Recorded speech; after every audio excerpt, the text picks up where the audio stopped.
Welcome, and I think we're live on Facebook. Thank you so much. Welcome to the Facebook family. Thank you everyone for coming on time. We really appreciate. We're about to start our service, our program, our presentation, our lesson, our discussion, our conversation. Let's all ask our Father in heaven to lead us through. We pray. We thank you, Lord, for everything. We appreciate your presence in this place. We appreciate your presence throughout the day. We've appreciated what you've done for us before and what you've done now and continue to do for us. We appreciate everything at the present moment. We pray for your daughter who got married in the proper way, who loves you and is going to present on a sensitive topic about sex. We pray, Lord, that you may be able to present through her, that she may speak things that come from heaven. In your name, Lord, we pray. Amen. All right, thank you so much for coming to 2:30 Conversation. If this is your first time, welcome and welcome. My name is Mthandazo Polani Ndlovu, and we really appreciate your presence in this place. Today's topic is quite interesting, but let me start off with the announcements, which are going to be quite quick. So I'm going to share the screen right now, then take up the announcements for what they are. Okay, so like I said, if it's your first time, welcome to 2:30 Conversations. This is all that we are. We are about thoughts, discussions, facilitations, and announcements. We are making them now. We have our YouTube page. Remember, this is a virtual platform. So we've got our YouTube page whereby after all these conversations have been done, we're going to post this on our YouTube page probably by tomorrow. You can follow us on our Facebook page, which is where the Facebook family right now is currently watching from. We are available also on Instagram, SDA Advertise, and also on TikTok as well. So please do check the socials and like and subscribe to them. We ask that so that at least you can be able to get as much information as possible. All right, this is today's program. But before I announce our speaker for today, we've got to send out a massive thank you. So much last week was phenomenal.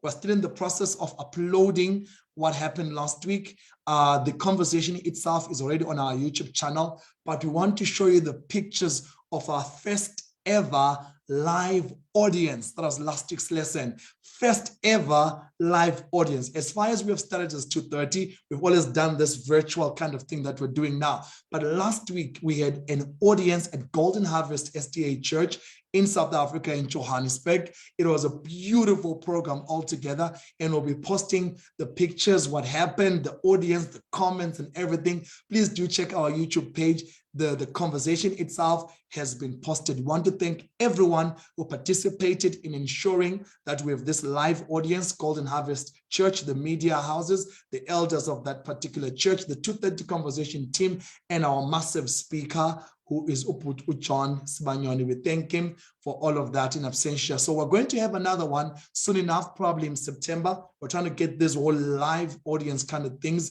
coming through together. So sometime in September, we should have one. We'll give you more details. Today, what are we doing? We're closing off the month of July. And the month of July, all we were about was about the sexual encounter. That was the theme of the month of July. And to end it up, we have Asheligh Mashingaidze taking us through the topic, sex ideas, the Christian sexual intercourse. Now, just in case it's your first time to come through and you didn't know what happened the previous couple of weeks, we spoke about sex, the good, the bad, and the ugly. We spoke about the sexualization of men and women. Last week, we spoke about masturbation and pornography, the power of erection. And today, to close it off, we are talking about sex ideas, sex in the context as it should be. And Sister Asheligh is going to take us through. Let me give over again to the August topics that we're having. So we're starting off a new month. That is next week, August, the 1st or the 6th of August. We're starting off with the topic, marriage chapters, the legal side. Everything to do with marriage chapters, what you're getting yourself into, what the implications are. So we're going to have a legal aspect coming through. The title or the theme for August is the social life. 13 August is blended families marrying with kids. We may change this topic, but do please keep in mind that this is what we have currently. 20 August is intercultural dating and marriage. What does it mean to date from different cultures? From different marrying into different cultures as well, advantage, disadvantage, what's the perspective, biblical note, and stuff like that. Then the 27th of August, the last week of August, unequally yoked, dating outside the church. We'll talk about that. Then we've got September, Adventism in the world. I want my church back, a lost war, Adventism and the community, redundance or relevance, the nature of truth, relative or absolute, music and worship, past, present, and the future that we're looking at. So these are the topics for September, and one of these topics will have a live audience soon enough. So thank you so much again, and remember that the views expressed here during this conversation are not a reflection of 230's conversation or necessarily sometimes the SDHS views, but solely belong to the individuals expressing them. So goes our disclaimer right there. Lastly, we do give airtime data to only those in South Africa, unfortunately. So if you require any data for this particular lesson or these future lessons that we're going to have, that's my number, and that's Ashleigh's number. If you can get through to me, it's a South African number, so you need to put the South African, you need to be in South Africa to get that done. You can only send for those in South Africa. If you want to contribute again to the airtime or the data fund, please do contact me. Would really appreciate. I'm stopping the live stream. Asheligh, you can put on your video. We're good to go right now. And let's welcome you to 230 Conversation. Let's see here. She comes through. I've got to say this. Asheligh is married. Okay, she's married. All right. So which means she has the right to talk about this. She's properly married and has a husband who comes in on 230 Conversations. She looks very happily married. So I'll ask you to unmute yourself, Asheligh, then we're good to go. We can't wait to have you come through. Say hi to the people. Hi, everyone. I hope we're all fine. It was a long week. It's a long week, isn't it? All right, Asheligh, listen, God bless you. I'm going to mute myself to activate the video. It's up to you now. Go for it, and we're ready to have everything happening. God bless you. Amen. Okay, thank you. The way I even got this this topic, I don't know if Tamta didn't mention it, but I received a message from Ta telling me that my husband has nominated me for this topic. To my surprise, I was like, really? Do you really have faith in me that much? And he's like, yeah, I know you can do it. So I hope I make him proud. So the topic, as mentioned by Mtandazo, is sex ideas, the Christian sex intercourse. Usually this topic, it's usually presented by a male representative, or for me, like on family life days, they don't usually go deeper into it. They just tell you should go do it everywhere, do this, but they don't really go deep into it. And I usually also hear it in bridal showers. But if it's a Christian setup bridal shower, you rarely hear them going that deep. They'll just brush it over, and that's that. So I hope I do justice to it. And I hope that everything goes well. Let me just beam it. Apologies, my computer can be a bit slow, but it will beam shortly. Great. Okay, so what is usually perceived in Christian marriages regarding sex? Number one, people think it really happens. You know, there's even jokes on social media where they'll tell you, welcome to marriage, where you don't even get to sleep with your own wife, or where it's just never happens. So that's one thing that's perceived in social media, and that is just a tool for making kids. So that's also another thing that people usually perceive sex in marriages about. They just make kids, they don't actually pleasure themselves with it. And others think that the wife withdraws from participating as a form of punishment. If the guy does something wrong, guess what? You're not getting any tonight. And then others think that it's only missionary style, which is done in the bedroom, not only in the bedroom, but on the bed. So people think it's just a formal, and it's just plain, just like that. And then others think wife is never keen on participating.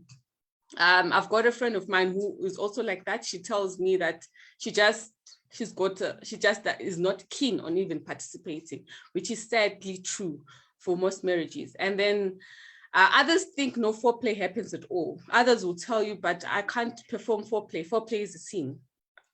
We'll talk about that. And then basically people think marriage is boring. It's just plain vanilla. Why do I want to get married? Well, I'm happy 230 is presenting such topics so that the youth know what to find and what's actually supposed to be happening in marriages for nowadays. The thing is, the world, the devil has actually showed us the wrong concept, a counterfeit of what sex is about. Because the devil knows that marriage is like God and his people. God and his people is also like sort of a marriage setup. So we are representing that, the husband and the wife. So the devil knows that that's the part where he has to attack. So what does he do? He goes and shows people what people should think sex is about. And what's mostly thought is that a wife is just the object, or women are just objects that have to pleasure the men. And that's what's being perceived out there. And sadly, people bring that into the marriages. And it's not why they bring it, because the church doesn't really talk about it. The church just brushes over. And where does the newly couple go and find their comfort? They go and they Google, they go to the world just to find out what exactly should we be doing, which is a sad thing. So growing up, on most families, you find that they'll tell the kids sexual sin will send you to hell. Yes, sex before marriage it's bad, but that thing usually also affects it. Here's why I'm saying it affects marriage. Imagine there's a story of a guy who he says he's now married, and he says growing up, the parents will always tell him how bad sex is. Sex is bad, it's bad, never do it. And they never told him never do it until marriage. So when he got married, he was now going to counseling because he still had that abstinence mind. He was not free to open up to the wife, because according to him, all the videos he's been told growing up, sex is bad, sex is bad, sex is bad. Now he's married, no one is there to tell him sex is good. And now he's struggling to open up to the wife in the bedroom. It always has to be lights off because of what has been taught, what he was taught growing up. So this is what's usually taught. But I feel we can actually discontinue something like that. Yes, you can tell people sex before marriage is bad, but when you get married, these are the pleasures that are waiting for you.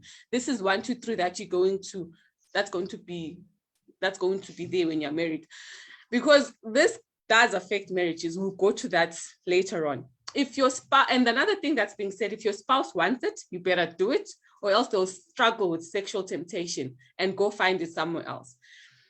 Usually in bridal showers, what most women are taught is that just please your husband, just please, and they don't talk about yourself. So I'm happy that I'll be there to represent women, just to also talk about this from a women's point of view as well, so that both sides can understand what exactly is supposed to happen in Christian marriages. So this is about the total of what most people think the Bible says about sex. Lessons about how sex should be great, that everyone should be having great sex, and that you need to make your sex life great are not really spoken of. And often this leads to dull marriages, especially in women. Such topics are usually spoken from a man's perspective, as I mentioned, or from bridal showers. And women are left to figure this as they journey on through marriages. God, in his word, actually, he addresses sexuality in a much deeper and a finer way. The language and imagery of sexuality are most graphic and most powerful that the Bible uses to describe the relationship between God and his people, both in a positive way and in a negative way. Just I won't read any verses, I'll just be giving you the verses. If you want to research, you can write them down on the side. But on Ezekiel 16 and 23, Ezekiel 23, when he's speaking about the nation of Israel and their worship of other idols, he uses words such as prostitute, lavished your favors, degraded your beauty, offering your body with increasing promiscuity to anyone who passed by. Breasts being fondled, genitals like those of donkeys, emissions like horses. Why would God use such a graphic sexual language? He is describing the spiritual choices Israel has made, right, in idol worship. This can also be implemented in a Christian marriage as well, meaning that sex is meant to be only for you and your partner. That's why when someone cheats, the effects of someone else cheating, look at how God was so angry when Israel decided to worship idols and all that. He uses such graphic sexual language. So this shows that sex is pure, holy, and needs to be shared between married couples, showing faithfulness to one another. So these are challenges that marriages face, sex challenges. The continued abstinence mindset that I talked about. Someone is now married and now they cannot open up to their spouse. They still feel like they should continue abstaining in marriage. And then children, the aspect of having kids, now all the focus is towards the kids and you forget one another. Childhood traumas. Some get married, and when they get married, probably when they were young, they got raped, or they just had a lot of traumas that happened. Now they are in marriage. Now for them, sex is now a challenge because it brings back childhood traumas. So those are other sex challenges that are there. Ignorance, especially from a man's perspective. There's a story my mom told me.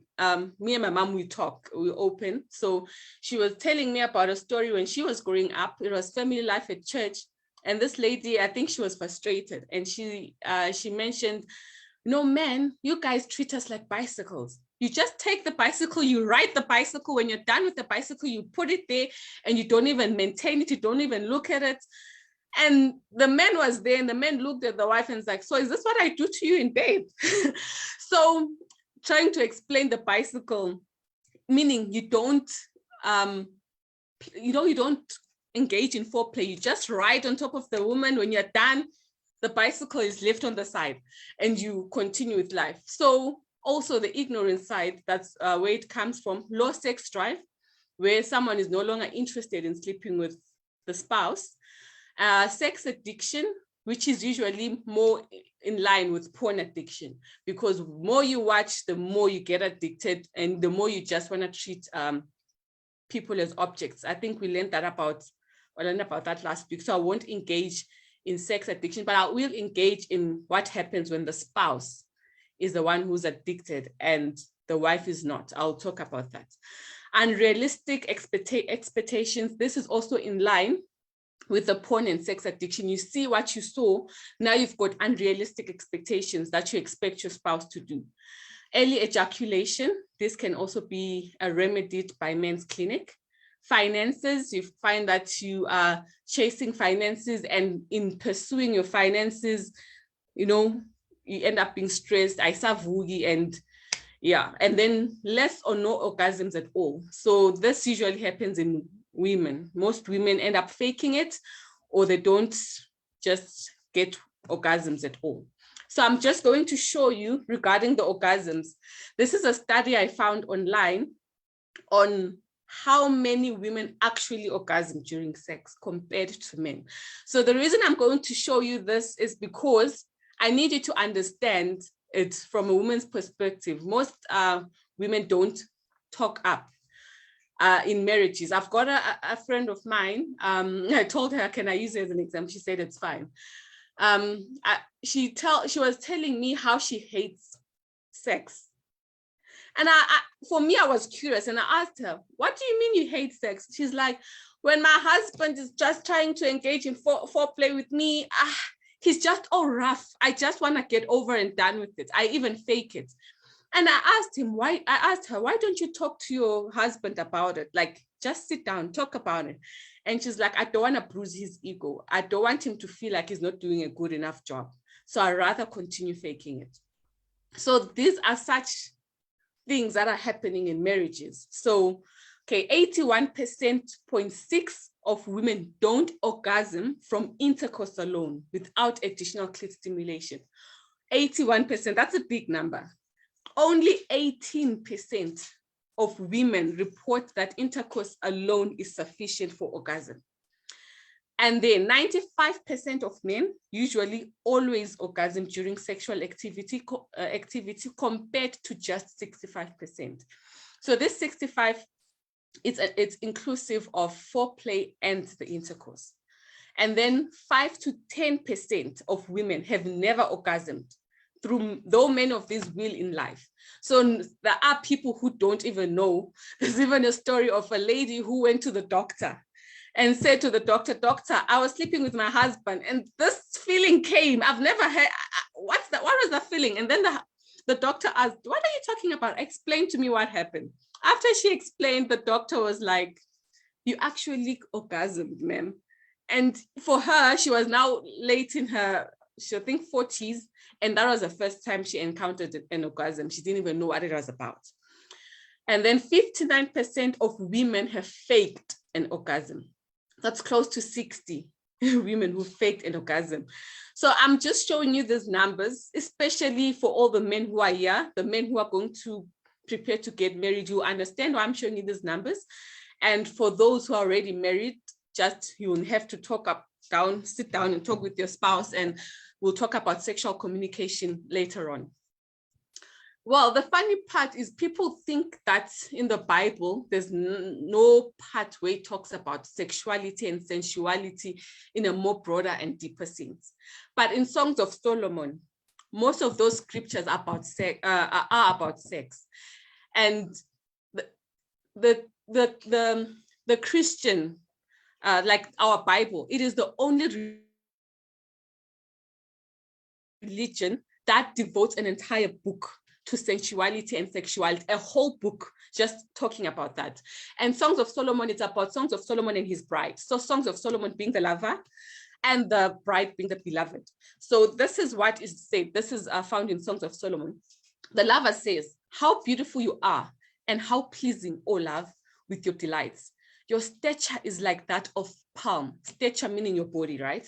"And your breasts like clusters of fruits. I said, I will climb the palm fruit. I will take hold of its fruit."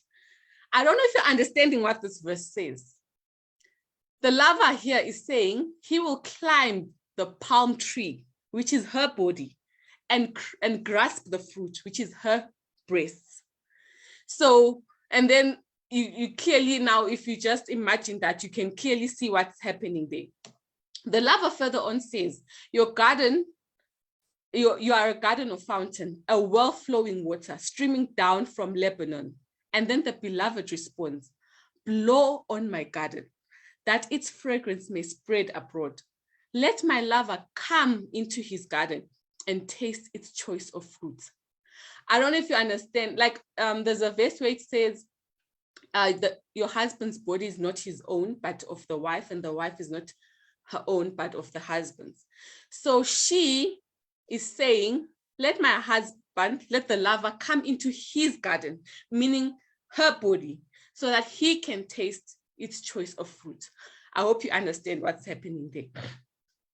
The lover here describes that the flowing streams of a garden, and the beloved calls him to blow in his garden and taste its fruit. This is considered to many to be a clear allusion of their enjoyment of the act of foreplay and the flowing of waters of her orgasm.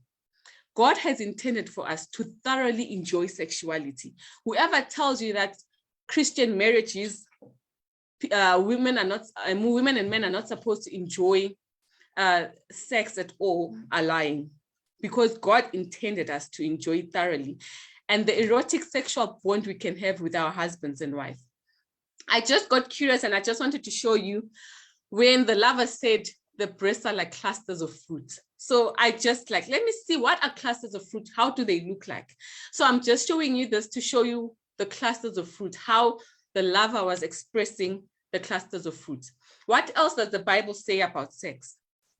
Proverbs 5 verse 15 to 19 It talks about drink water from your own cistern, flowing water from your own well. Should your springs be scattered abroad, streams of water in the streets, let them be for you, yourself alone, not for strangers with you. Let your fountain be blessed and rejoice in the wife of your youth. A loving dear, a graceful door. Let her breast fill you at all times with delight.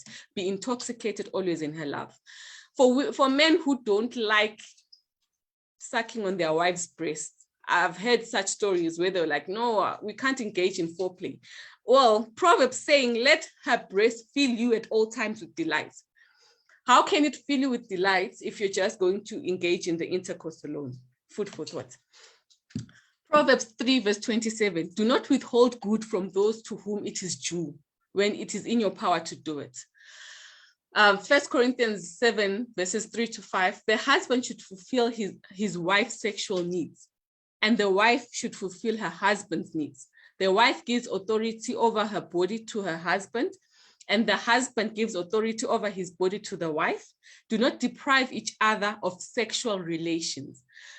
So this also, I'm including foreplay and sexuality. So if sex, the act of sex is when two bodies are actually doing the act. But foreplay is when one partner is exploring the other person's body and the other partner is exploring the other person's body as well. So here it's clear, the husband should fulfill his wife's sexual needs. And likewise, the husband's needs should be fulfilled by the wife. Songs of Solomon. And before I continue here, there's actually 1 Corinthians 7 verses 3 to 5. There's also 3 key points that I have to outline, where it says, do not deprive each other of sexual relations unless you both agree to refrain from sexual intimacy for a limited time, so you can give yourselves more completely to prayer. There's importance of making your partner your prayer partner. So for example, remember I talked about, let's say your partner has already, like there's a verse which says by beholding you become changed. So your partner is now viewing porn videos and all that, and now they are addicted. One thing I've realized, whether it is alcohol abuse, alcohol addiction, drugs addiction, porn addiction, sex addiction, like all these addictions, you might take someone to rehab, but if they themselves, they are not ready to change, the moment they get out of rehab, they'll go back. So if your spouse is already addicted to pornography and you want them to come out, they themselves, they should first be willing to change. And when they are able to change, the power of having your partner as a prayer partner, it is very powerful. You cannot, most women, you find they stop being prayer partners with their husbands. They rather find comfort in being prayer partners with another woman. And then they go and pray about what my husband is doing with the other woman. But there are dangers of that, because the verse clearly says that both of you should set it aside for limited and pray. That praying part, you both need to be prayer partners. You need to read the Bible together. You need to have key praying points together. You need to have a lot of praying points that and even that addiction, the moment he comes up to you, you have to be honest with one another. Communication and honesty goes hand in hand. When you're going to get married, for those who are planning to get married, your phone has to have your wife's fingerprint, and the wife has to have the husband's fingerprint. You need to be open like that and pray together and try and conquer the things that happen. Even in Ecclesiastes, they're saying a cord of 3 strands is not easily broken, meaning you, your husband, and God. And it also says, when one falls, the other will be able to pick him up. So if the one is falling into such types of addiction, one should be there to pick them up instead of you leaving them falling and going to pray for them with someone else. Pray together with your spouse and try and overcome those situations. And that's why I just needed to mention that that prayer partner with your husband, it's important. Well, but we're not there. It's a broader topic for another day. But after you've prayed, you should come together again so that the devil doesn't tempt you for lack of self-control. Songs of Solomon 8 verse 10 says, I was a wall and my breasts were like towers. Then I was in his eyes as one who finds peace. It also says a lot there. My beloved is to me a sachet of myrrh that lies between my breasts, meaning that the husband can just sleep on top of my breast and finds comfort there. Without a question, Songs of Solomon is a story about him and the bride. The metaphors there describe how beautiful love and sexual relationship is, and it flows out between Solomon and his bride. Sex in the Bible is first and foremost about intimate friendship. It's about cleaving to your God-given other, and it's about becoming one flesh. In Hebrew terms, one flesh it's more or less more than physical union. It means just becoming one person. Hence the prayer partner being tackling challenges together and all that. Now, what does the Bible say about foreplay? So I was researching, and I didn't find most, when I was researching about these verses, I tried finding them under our Adventist site. I didn't find much explanations, but in other sites that I found, there's two schools of thought. Others are saying we shouldn't read more into these verses.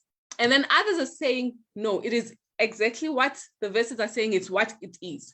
So let us, for fun's sake, let's read it on the foreplay side, because I as well was convinced this is pure foreplay. Let the husband, okay, this is the one that we read earlier on, but the ones that I'm interested in is the 3 Songs of Solomon. Songs of Solomon 4 verse 16. Awake, O north wind, and come thou south, blow upon my garden, that the spices thereof may flow out. Let my beloved come into his garden and eat his pleasant fruits. If you're not understanding what's happening there, for me, I feel this is plain foreplay. Songs of Solomon 2 verse 3. As the apple tree among the trees of the wood. So this is the beloved, the woman, describing the husband. As the apple tree among the trees of the wood, so is my beloved among the sons. I sat down under his shadow. So he is standing, she sat down under his shadow with great delight, and his fruit was sweet to my taste. It's up to you. You can go and research, but for me, that's clear foreplay. Songs of Solomon 5 verse 4. My beloved put in his hand by the hole of the door. Which door is he holding? And my bowels were moved for him. That's also clear foreplay for me. For those who feel like it is not, you can go research, but I found this to be very descriptive and clear foreplay. Another thing, when the pagan king saw Isaac fondling, in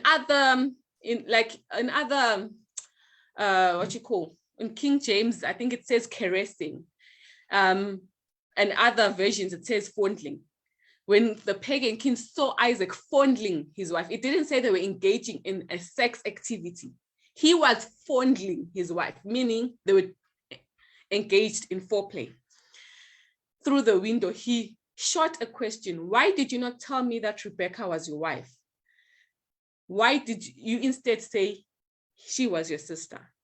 I'm just trying to show you that foreplay in a marriage setup, someone must not tell you that people who are married are not supposed to engage in foreplay. It's just supposed to be plain vanilla and just plain boring.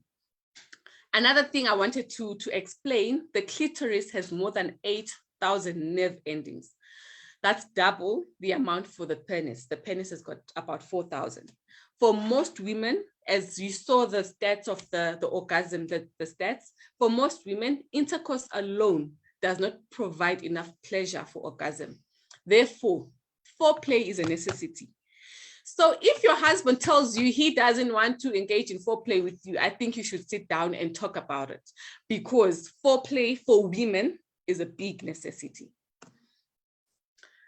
So pleasing your spouse, stewards of each other's bodies. But a married man is concerned with how he can please his wife. So the man should wonder, how can I please my wife today?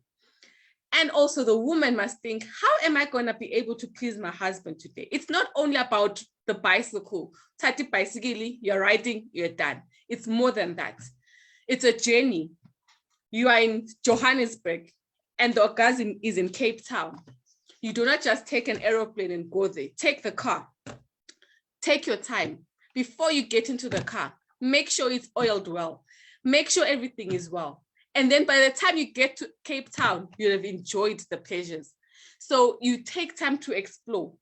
Some might ask, how can I explore? I am not prescribing how you can do that, but you can use any forms, like maybe use one day, you're like, okay, I want to explore my husband's body today. He can maybe take his tie. And in you taking his tie, you maybe blindfold him so that he can see where he is most sensitive. And the next time he's in a meeting, a business meeting, and he's wearing the tie, he might be thinking, wow, this tie reminds me of good moments, you know?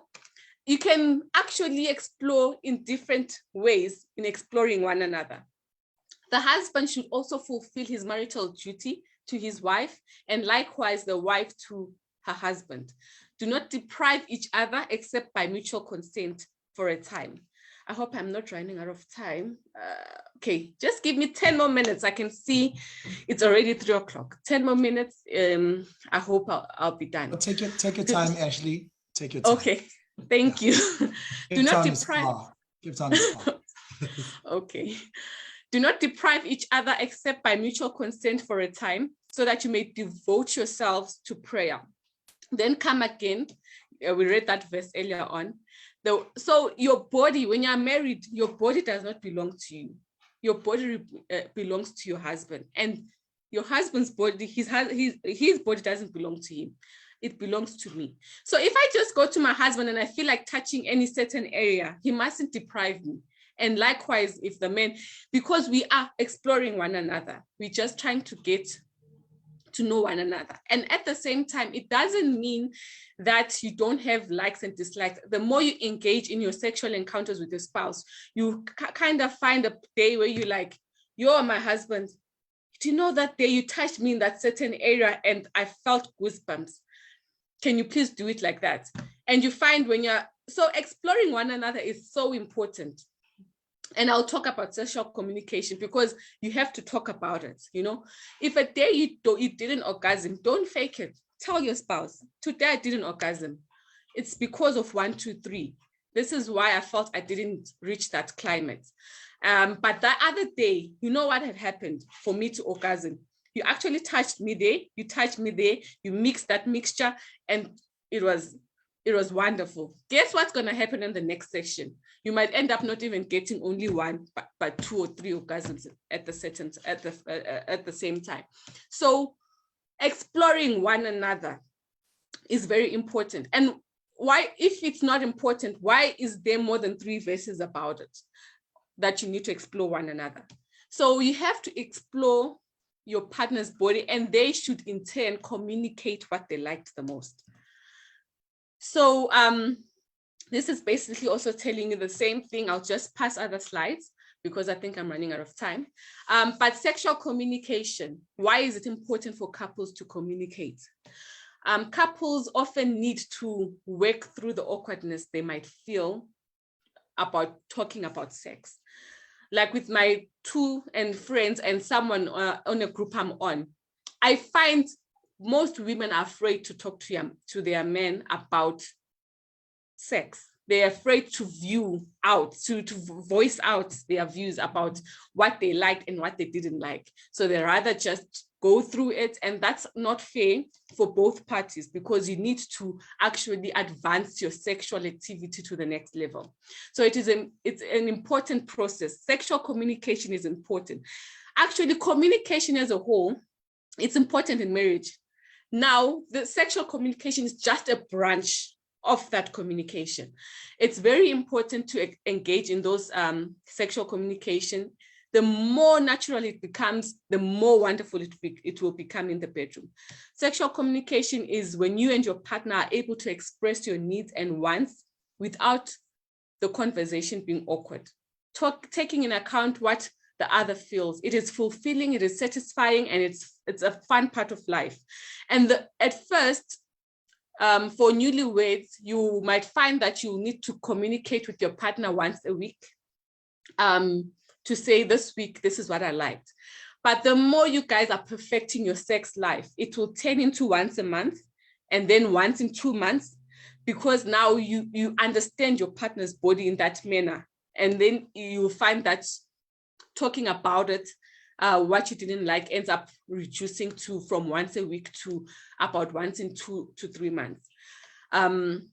Sexual communication both increases connectedness and improves what goes on in the bedroom. Communication in a relationship is indispensable for creating a strong bond. So imagine if you can talk about what you didn't like in the bedroom. Trust me, what's going to happen. So there are 4 parts of sexual communication.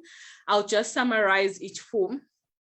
Physical communication is, when your partner maybe is across the room and you just wink and they know, oh, it's time for us to go and explore, So actions do speak louder than words in physical communication.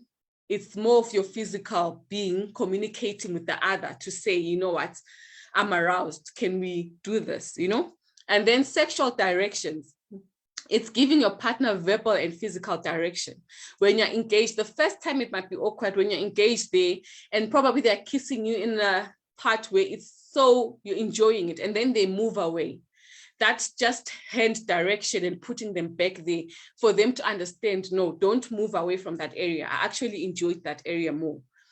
That is sexual direction. So it can be a physical, or you can talk about it to say, I liked it when you were doing it at that certain point.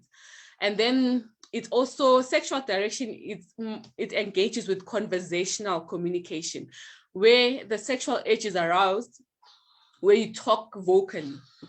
And then on the intimacy side, there are people who are quite reserved and there are people who are outspoken. So you know your partner. So if your partner is reserved and they try to talk to you regarding sex, and then you don't respond in a way that they were expecting, the next time they have to speak to you about sex, it will be hard for them, because the feedback was not good enough. So as much as you know your partner, when you see that your partner wants to talk to you about sex, please stop everything you're doing and listen, because it's going to help you. And trust me when I say it's going to help you. Your wife will be the one who'll be telling you how much they want to engage in sexual activity. So you must put it into practice. Schedule a regular weekly time, as I said, and you speak about it. You ask questions like, what gets you in the mood? What things turn you on about me? What positions feel best for you? What kind of foreplay, besides the communication, of course, sets the stage for you? What's something you'd like to try in the bedroom? So you talk. There's no magic words you can just say and boom, sex is mind-blowing. But it's a process. The more you talk, the more sex becomes mind-blowing, because you get to know your partner. I mean, my husband is a stranger I said hello to. So it's not like he knows my body. He has to understand me from when I'm talking. So when we're engaging there, and there's a part that I like the most, I have to tell him, you're my husband. When we're engaging in sex, there's this thing, or we're engaging in foreplay, there's this thing that you did. I liked it a lot. So as much as we're exploring each other, communication is so important, especially sexual communication. Marital health, sex benefits. So these are the benefits that you get for engaging in sex, especially in marriage, guys. Don't engage in sex now thinking the benefits. Yeah, but it's better if you have one-on-one partner, if you've got your own set partner who you are married to for life. Sex makes your relationship stronger. It releases stress. And I just want to mention, it releases stress if you orgasm. So if you're just sleeping with your partner and you didn't orgasm, it can't release stress, because when you orgasm, there's antigens that are released, which are like happy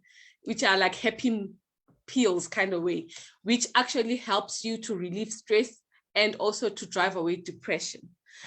It also lowers your blood pressure. It cuts off the risk of cancer. Cutting the risk of cancer and preventing heart attack. This is mainly also for the men's side. So the man has to engage in that sexual activity with the wife at least 3 times a week to cut out the risk of cancer, which is prostate cancer. It helps you fight cold and flu. You sleep better, especially after a good orgasm, you'll sleep better. You get regular periods and ease cramps. Ever since I myself got orgasms, I rarely get period cramps. Period pains are things of the past. And besides, who doesn't want an orgasm? That's also a sex benefit. So I'm just trying to rush because I'm seeing I'm running out of time. What most women want, the enjoyment of her body, you know, the look. Men, if you're not doing this, you must learn from Songs of Solomon. The lover is poetic. His rhapsodic language expresses his fascination and arousal and gives honor to the entirety of her divinely given beauty without a hint of demeaning her, right? The husband asks his beloved to let him see her form, her nakedness. Most men will readily identify with this statement. You know, for me, I remember the first time my husband saw me naked, and now I've got 2 kids. The look hasn't changed. You know, like there's a time when we were fighting, and then I just quickly went to the bathroom and bathed. And when I came back, I continued the fight from where we stopped. I'm like, yeah, what were you saying? And then I started putting lotion on myself and removed the towel. His train of thought quickly moved away, and his tongue was tied. His tongue was tied because now you're just seeing your wife unclothed, and now you forgetting what you guys were fighting about. So if men, you're not doing that, I don't know. For me, the look just puts me, because I'll be seeing, oh, I'm still attractive even after the stretch marks of 2 kids. So security as well. Women love security, attention, affection, being adored, and being loved. This also goes with the 5 love languages. If you don't know what your spouse's love language is, or your love language is, just go online, search the 5 love languages. It's touch, gifts. It's 5 love languages. If you know your spouse's love language, it's easier for you to engage with them in a more loving way and for them to receive it much better. So just to say, husbands, please read Songs of Solomon. It's easy for you to read the Bible, to go seek the lost and bring them back to Christ. But don't forget the one next to you. Study Songs of Solomon to bring them closer to you as well.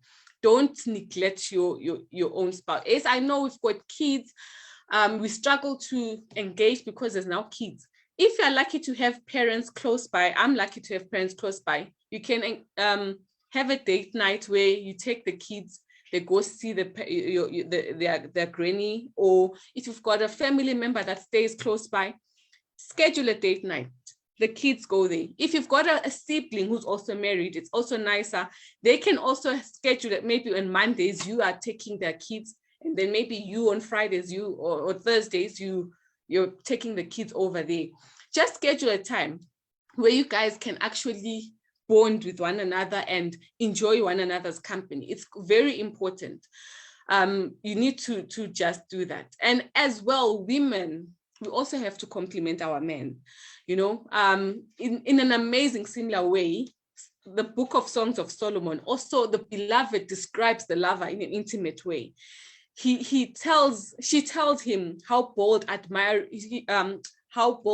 and how admiring how she's admiring the husband. Sorry. She talks about the head, the hair, the eyes, the cheeks, the lips, the arms, the legs.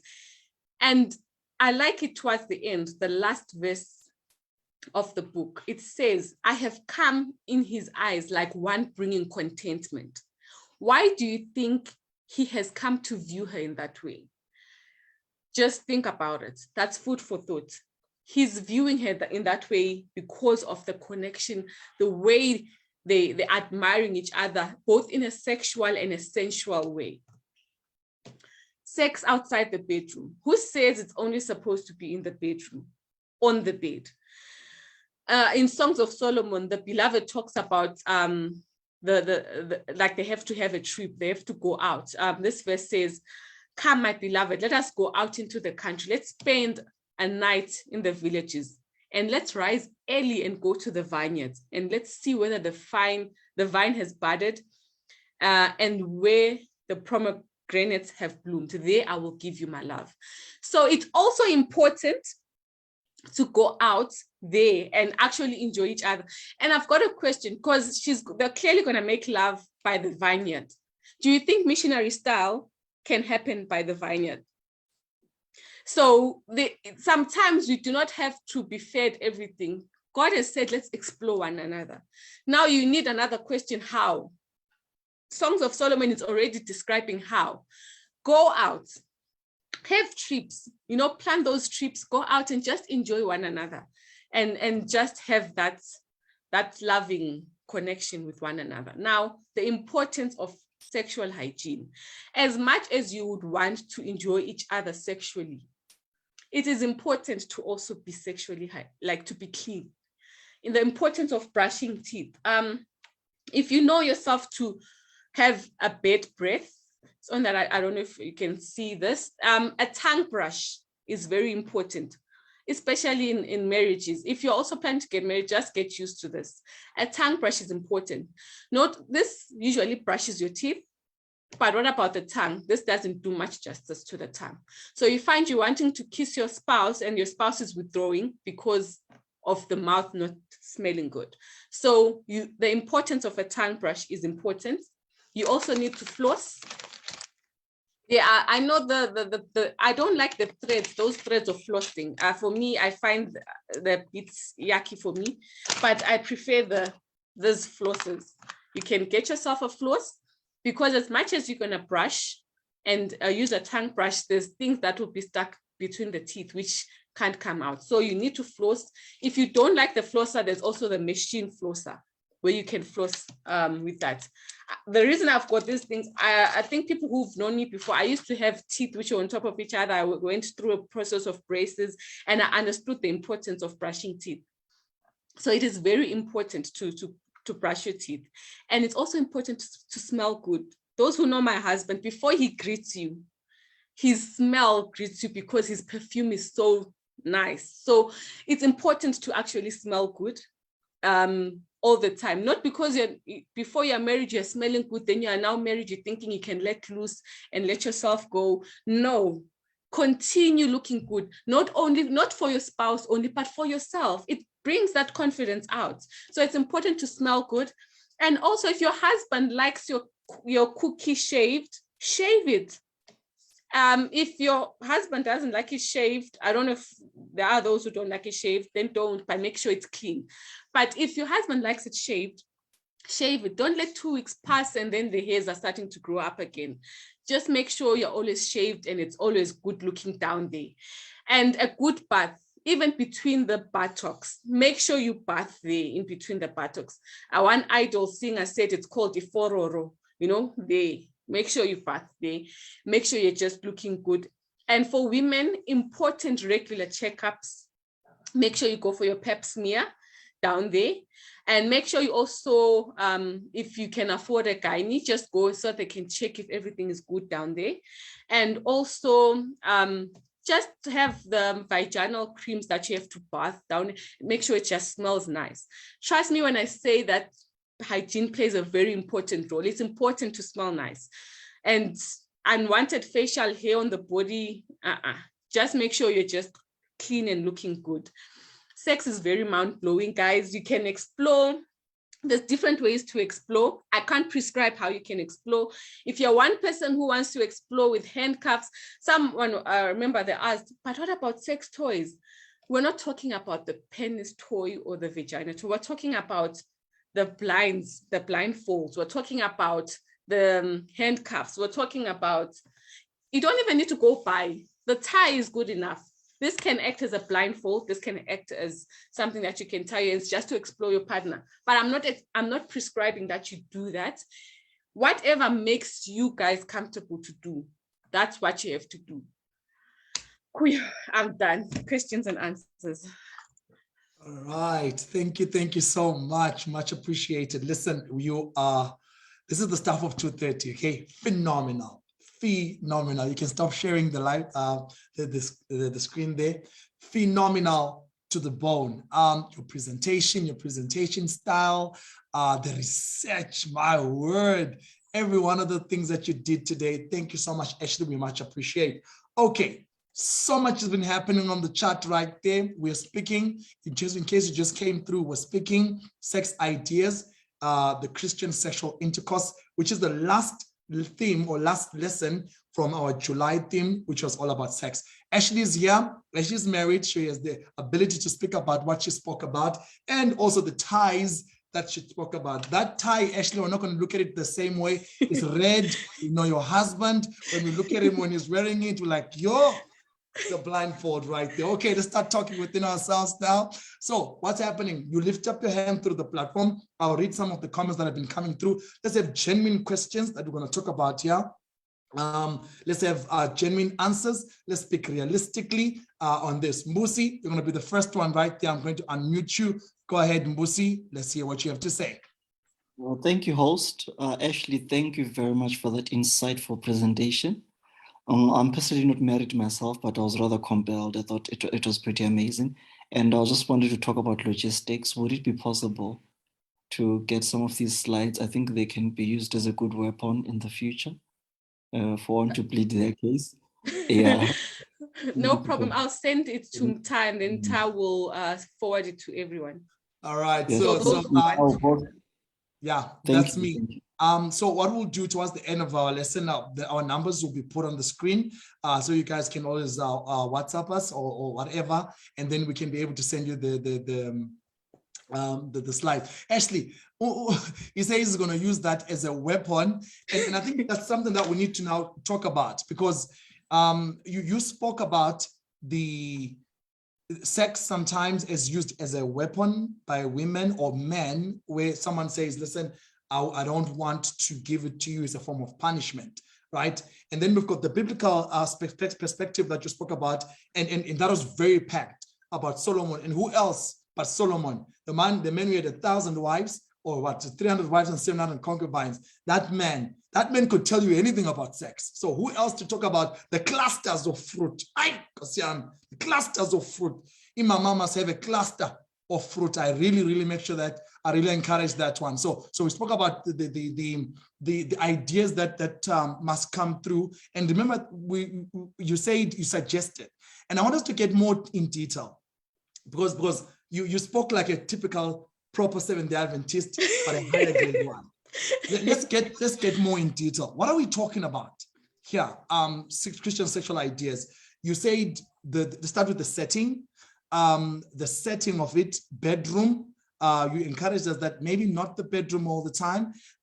Where else can people go? Secondly, we've spoken about, especially in our last topic, spoken about things like sucking of breasts, blowjobs, sucking of the vagina, styles that people do, whether it's doggy style, woman on top, and all those kind of things. And I'm being genuine and realistic. How does the whole Christian world look at this? Or what should we not? What is it that a Christian should not do? And I'm saying this because I'm part of a group of men who are so against blowjobs, so against licking, sucking of the breast, so against quite a lot of things. I think for them, sex is just missionary. On the bicycle, we're done, we're going to sleep. What do we say? What do we do? I want the hands up and the comments coming through. Ash, take us through. Be specific, Asheligh. I've given you. Yes, as I mentioned, I mean, the Bible doesn't say no to sucking breasts. If you are a man and you're saying you don't want to suck your wife's breast, I think you're a hypocrite. Can I just put it like that? You're a hypocrite, because the Bible, it's got more than 4 verses that talks about a man should enjoy the wife's breasts, number one. Number two, Songs of Solomon, the verse that I read about her sitting under his shadow and enjoying the fruits. What do you think is that? Just picture it. The guy is standing, the lady seated down, and she's enjoying the fruits. What fruits are those? For me, I think that's a clear blowjob. Number three, there's a part where on Songs of Solomon, again on that slide, where the lady is asking the guy to come into his garden, meaning her, and enjoy. And there's also another one which talks about the door. The guy was touching her vagina and her bowels were moved for him. So if you are a guy, because I know most guys are the ones who are against that. Women, if you're against this, I don't know, because I feel like for women, foreplay is a big necessity. So for me, those verses, you can go and study them further. But what I got from those verses is that foreplay, blowjob, going down on your woman, sucking the breast, it's allowed. And then when I'm saying go do it anywhere else, okay, you can explore. If you're a person who likes role playing, go buy sexy lingerie, go buy a nurse's outfit. If you feel like that's nice, just go and explore with your partner, explore one another, make your sex life enjoyable. Don't get to learn these things by the world. Let the world not teach you. What you want to explore with your partner, explore. You don't need to go on Google and start Googling, what am I supposed to do? If there's something that you enjoyed, just explore and enjoy it. I don't know how to explain it, but if someone says that's foreplay, no, it's not allowed in a Christian setup, go read Songs of Solomon. You've got it all wrong. Yeah, Songs of Solomon, okay? And it means Solomon. Solomon, our inspiration, our daily inspiration. So I think there's a hand or two, but then the whole sexual intercourse or sexual act is beneficial or should be beneficial to both partners. It is not about the men. I think traditionally and culturally, we have been sometimes schooled to think it's all about the man. And I think even in baby showers, in marriage counselings, it's about, okay, give it to the man, give it to him when he wants it and stuff like that. It's a good thing we're at a platform like this, where now the woman says, no, I want a part of this. I'm as part of this as much as you are. I would like this done to me. You do this, you do that. I do this, I do that. So it's you talk about communication, which is a very important thing. Now in a Christian setting, how are people communicating? I'm going to give two hands now, Asheligh, as you write some of the questions that are going to come through. How are people communicating? And part of the debate here is about missionary. Okay, whoever said missionary should be the style that all is done. In case someone doesn't know missionary, I think it's when the man is on top of the woman, lying horizontally. And the woman is meant to be just touched there. Yeah, just watching while he, he sweats for 2 minutes. And before you give, sorry, Mta, before you give hands to I want to say there's one person who think I didn't listen. When I remember when I was about to get married, I think a week before I got married, Nozipo approached me. Okay. Thank you, Nozipo. I listened. She told me about how I must always have matching bras and, underneath, when you're dressing up, always have a bra. Don't have granny panties. Have a nice lace panties and all that. And I took that to heart. So I also want to thank Nozipo for that as well. Oh, lovely, lovely. So there's a word to the ladies. You know what? Matching bras, if it's black on black, kind of black and pink. I need a bit black and pink. Somebody says, and I'm this group of men who are married, and somebody says, no, when people start getting used to us, and our wives start getting used to us, things that they start wearing, when they start getting used to it, now they start having like that, I'm a married woman, the marriage is not going away. The things that they start wearing, Arthur, take us through, my man. Then Van Heiden, you're next. Let's go. Good afternoon. I just want to maybe express my thanks to Asheligh. I think that's a powerful lesson that you presented, comprehensive, balanced. I know Mtandazo is trying to put you in the corner to be more specific, but I would, let me assure you that you did justice to the topic. There's always a challenge with bringing these lessons, because on one hand, we're worried that maybe we are being too explicit and too suggestive and too base, maybe, to the level of suggesting porn to people and all that. Maybe that's why people are a bit reluctant to talk about these issues, because there's fear that maybe if we're talking in the presence of young people or whatever, or even married people for that matter, maybe someone is going to misuse the the knowledge that they've gained. But the way you present it today, I think it's balanced, and it paints this beautiful picture about sexual intimacy, which I think a rational-minded person will have this expectation, like the young expectation, a healthy expectation towards marriage. So maybe the last reflection, it's not so much of questions as such, but the last reflection is to say, because I'm talking about the balance here. The reflection is where maybe a young person, people say, maybe I need to watch porn so that I learn. And I'm trying to differentiate what you did, which I think was very balanced, versus people going to watch other people being intimate. And they say, we're learning something from that. Yours was balanced. And, it was mainly giving principles of what should happen. And I want to believe that God has given us minds that are very imaginative. What I do with my wife may not be what everyone else would love to try. So God is saying we should use our minds to and when you mention Nozipo, for example, Nozipo, she came at a very right time to say, now that you're coming into this sexual relationship, could you please do this and do that? And you attest that you tried it. I think the timing of when Nozipo came, and you also saying I think that's the balance that I'm talking about. Then maybe lastly is there's a danger now with young people where maybe you meet someone who is so equipped with this knowledge of where to touch, what to do, and what to do this, and you try sex before marriage, and the sex is so good, so good. Everything else in that relationship is so bad. But the only good thing that you're enjoying is the sex. Yeah. So a lot of young people now, you are stuck to this person because they know where to touch, what to do to you. And the only time you are enjoying the relationship is during sex and nothing else, So that's the other challenge when I'm talking about balance, where people are using the knowledge wrongly. Yeah, knowledge wrongly. So it should be balanced. We've always talked about get a person with character, pray together, and all those things. And Asheligh is saying also, let the sex be good. Thank you very much. All right, thank you. Much appreciated, Arthur, right there. Let the sex be good.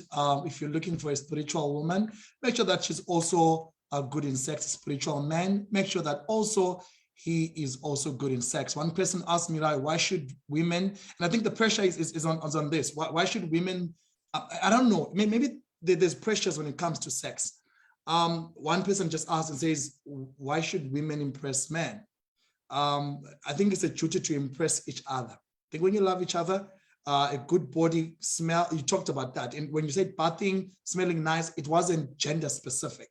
It was for all of us, the married ones, that they should go ahead and do that on a daily basis. Sexual act must be thought about. Now, so one of the people here, before I give to Van Eden, sent a chat to say, what do we think of naughty language? In arousing naughty languages. Maybe you're at work and your wife sends you some naughty thing, or even nudes. Because after I was specific, okay, I'm the host, so I'll push it, right? Nudes, videos and stuff like that. What is that part of things that should happen? Is that what other people are doing? In preparing for the sexual act, maybe later on in the evening, you're at work, they're busy now making a deal, then boom, on your phone, picture, it's going down. So how do we relate to that? Keep that in mind as I give over to Van Heerden. Let's have a very honest conversation, a very realistic and practical conversation as we help ourselves, as we learn more about sex. Van Heerden, go ahead.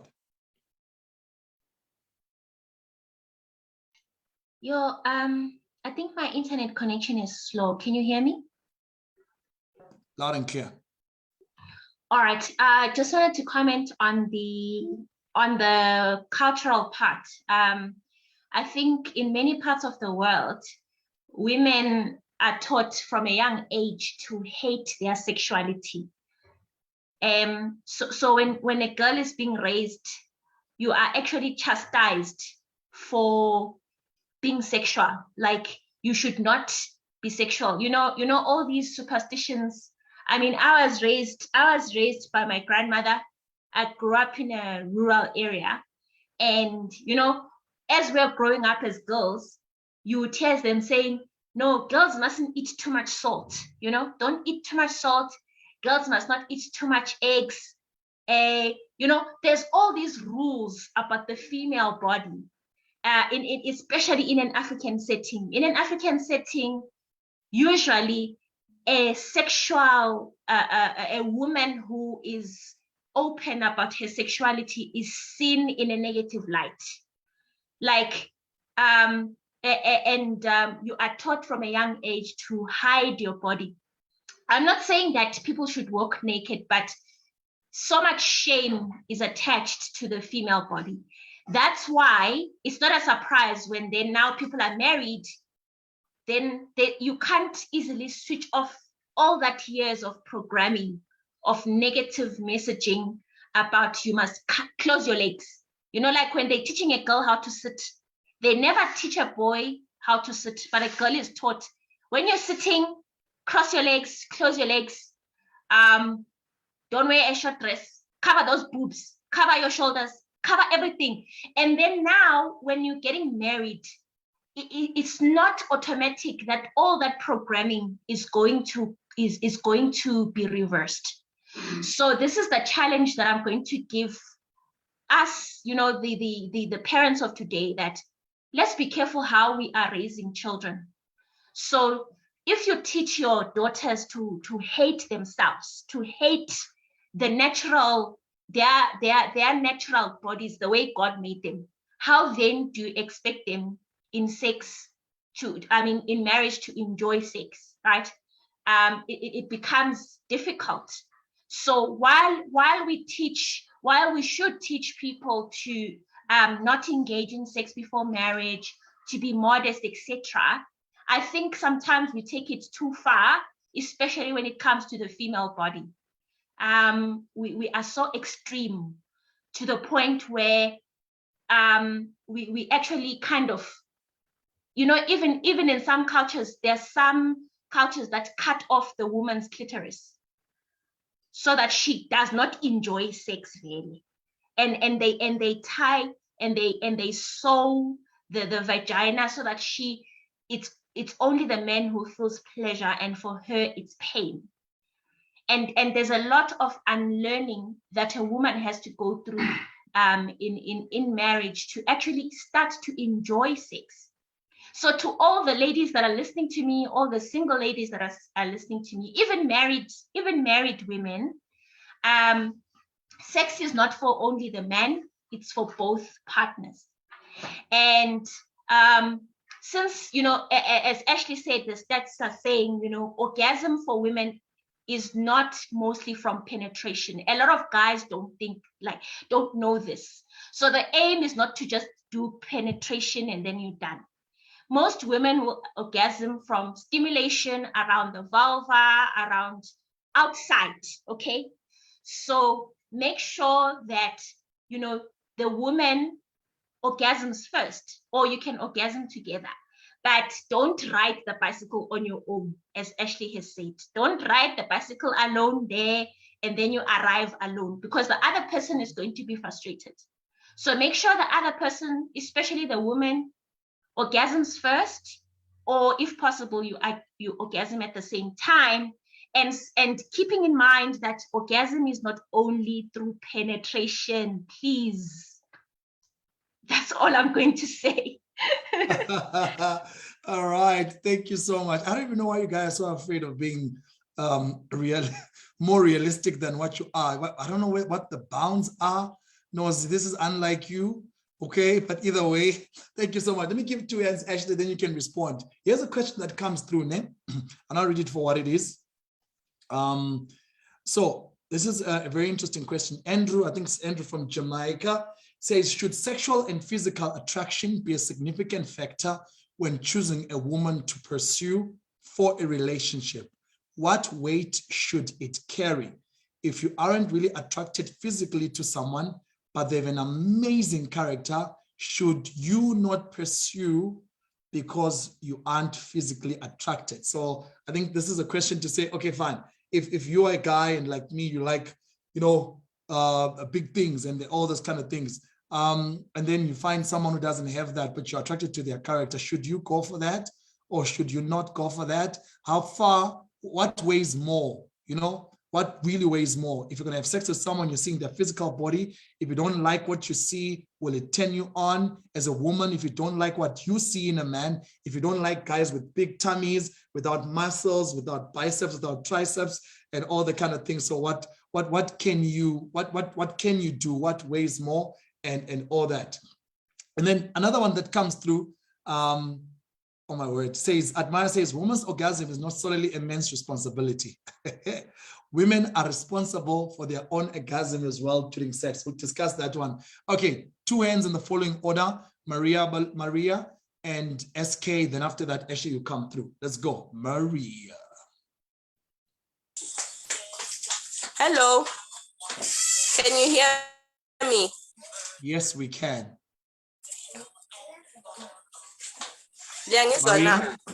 Yes, okay, we can. I have a comment on the very interesting thing. They didn't touch on the aspect of the mind. They say the greatest sex organ is the brain. So I've noticed that a woman can look very nice, smell nice, be shaven down there, but you'll find the husband leaves and goes to a person who doesn't even shave, and you wonder what happened, because it all starts in the mind. And also with women, there's the cultural upbringing where you are told that you must keep yourself for marriage, and they traumatize you. They traumatize you with how sex is not good. So then you find that after maybe they've given birth, they still have that fear, and then they end up having this disease. I don't know whether I can call it a disease or a psychological problem called vaginismus. Yeah, vaginismus, where you find that the pelvic muscles are in shock. So whenever there's penetration, it tightens. And then the woman will say, oh no, this thing is painful. And then they start hating sex. And that all starts in the mind. So in as much as you can look at the exterior about bathing, perfuming and stuff, also we have to look at the greatest sex organ, which is the I think Maria went off. I'm not so sure what happened. So I think the point that she was making is the idea that the mind is the greatest sexual organ and that all of us should be able to use it. But then she brought something quite interesting, Asheligh, and maybe you'll address that. Shaven and all that, still a man lives. Shaven and all that, still a woman lives. Great body, great whatever. Men, women live and cheat outside. Could it be an issue of communication? And I'm saying this because I've been to baby showers. No, because I'm not baby showers. What's this thing? Bachelor's parties. Bachelor's parties, whereby the men that spoke in those parties spoke as if they are the gurus of sex. And I think that's a cultural, cultural problem. That as a man, as you speak like, no, I'm a man. I also think they lied blatantly. No, we go on for 45 minutes non-stop. I'm like, 45 minutes non-stop. So how is it that, how can we demystify the attachment of self-esteem in a man to his sexual prowess or lack thereof?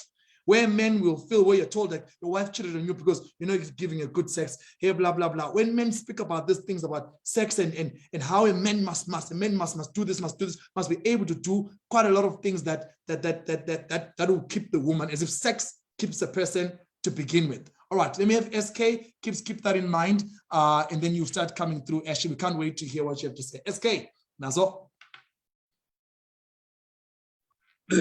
Hola. Sure, boy. Okay. Well, first of all, let me put my comment. My comment is that, hey, I like what I heard. This is good information, but it brings me a question of, does it have age restriction, or everyone should know this? I'm asking this in light of what Maria said and what Van Eden said as well. That people, like especially the African culture, you are trained to be scared of sex, afraid of, especially ladies, that are trained to hate, do not do ungalobot. Now, so I'm asking that, like, is it, this information, is it restricted, or is we just have to start training our kids on accepting sex from the brain's perspective? Or, yeah, you got the first question. The second question is about, do we have, how far should we go in exploring? Should we go to the point where we get addicted to each other, get addicted to sex altogether? How far should we go with this exploring? Because sometimes I sense a danger though of, if you go to the extreme, you will end up wondering, my wife, she's slim. I wonder, how do they test? Or, so I'm just thinking that how far should we go with this exploring when it comes to sex? Thank you. All right, thank you so much, Ashley. I think you're good to go. And I must mention that this is the most energetic we've had of SK. I mean, he's usually very calm and Ashley, Ivo, sex topics are power. Go ahead, girl. Thank you. And there's a lot of questions. Okay, first, was asked about naughty languages. Naughty languages, I've got a question back. What type of naughty languages, are you mentioning? Because if it's anything that is sexually related, and you guys enjoy it, I mean, it's more, I think it depends on someone's preference. If someone enjoys calling themselves, like, I don't know, just explain what type of naughty languages. Now you're taking the part of the host. No. I think you know what? Let people also put across what they would say to their partners. When you want sex that night as a woman, what would you say to your partner as a man? What you're wearing, what you stuff like that. Things that words that sexually arouse them. They don't necessarily need to be vulgar. And I think it's a wrong perception to think speaking sexual language is being vulgar. Because sex is a real thing. It's not need to be vulgar. But I'm saying, what would people say to others, to your partner, like, okay, I want sex tonight, so I'm texting her. So hey, you sugar, okay, now I get it. What stuff like that. Okay. So for me, anything that's sexually related, any language, as you've mentioned, that is sexual in a sexual sense, it's not vulgar. Actually, for me, I remember there's a day I was so stressed on my previous job. I was so stressed at work. And then my husband just sent me an eggplant and a peach emoji. And already I just gotten like, oh, at least I'm looking forward to something tonight. So it's not that you are supposed to put in AMAP blinds and pretend that it all comes back to communication. If you are feeling a certain way, can't you communicate with your partner about it? It also goes in line with what Skumbuzo was asking. How far should we go with exploring? When you're exploring, when you're newlyweds, it's allowed for you guys to explore one another more often. But the more you grow, you don't make it in alignment with sex addiction. What I'm trying to say, when you explore with your wife and now you feel like you need a second person to explore with, or you now feel like you guys should actually ditch work for entirely for maybe a month or two, because you are even at work, you feel like you're just sex crazed. So there has to be a limit. Don't get addicted to sex. Sex, as I said on communication, sex communication is a branch.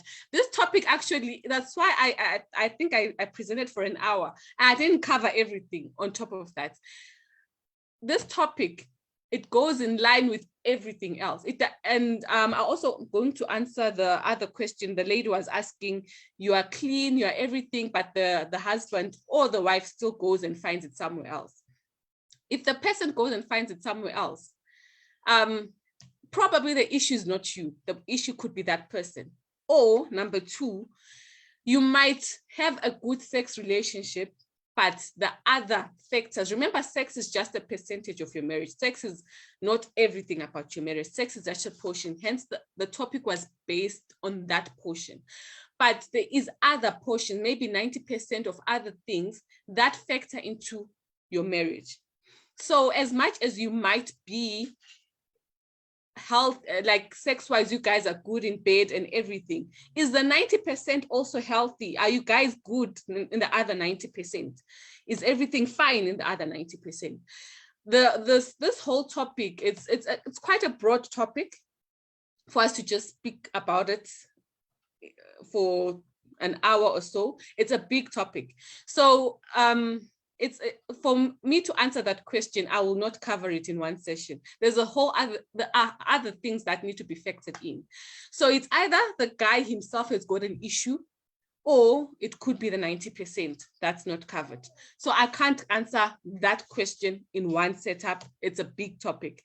It needs to be done. And my husband and I are family leaders in our church, and we are going to be introducing couples pillow talk in August. So probably you can attend the couples pillow talk. We just wanted to send out a survey to find out what time do people sleep, like what time have you put your kids, can we do the couples pillow talk at 8? And then we can further explore and engage in the other aspects, because it's not only about the sex. Everything else is encountered. Everything else needs to, it's like a puzzle. It's a puzzle piece. So, and then the other thing, the upbringing, women grew up being told they should cover up. For me, I'm blessed to have my mom. Most people didn't understand what my mom was doing growing up. My husband even understands what was happening. My mom taught me to enjoy my sexuality. And in her teaching me to enjoy my sexuality, she didn't mean I should go sleeping around. No, she just told me, you're a woman, you are beautiful, love yourself. And I loved myself for that, you know? And then with other people, they'll be like, how come you're not allowing your child? Like, I wasn't going out naked. No, I'm not saying I would go out naked or I would date a lot. No, but my mom never told me that I must just be a stooge and I must cover up, I must do this. I never used to go out naked at all. I never used to but my mom, the way she taught me, I'm grateful for what she did, because you're not supposed to tell a child that their sexuality is bad. The reason they have bad boobs is bad. Why are you having big boobs? Men are gonna go around chasing you. It's bad for you. Why are you having those big hips, as if they're the ones who created themselves? God created your body, and your parents should learn to teach you to love that body, to tell you you've got big boobs, be proud of your boobs, be proud of your hips, you know, but as parents, don't tell your child that them having a good hourglass body is bad for them.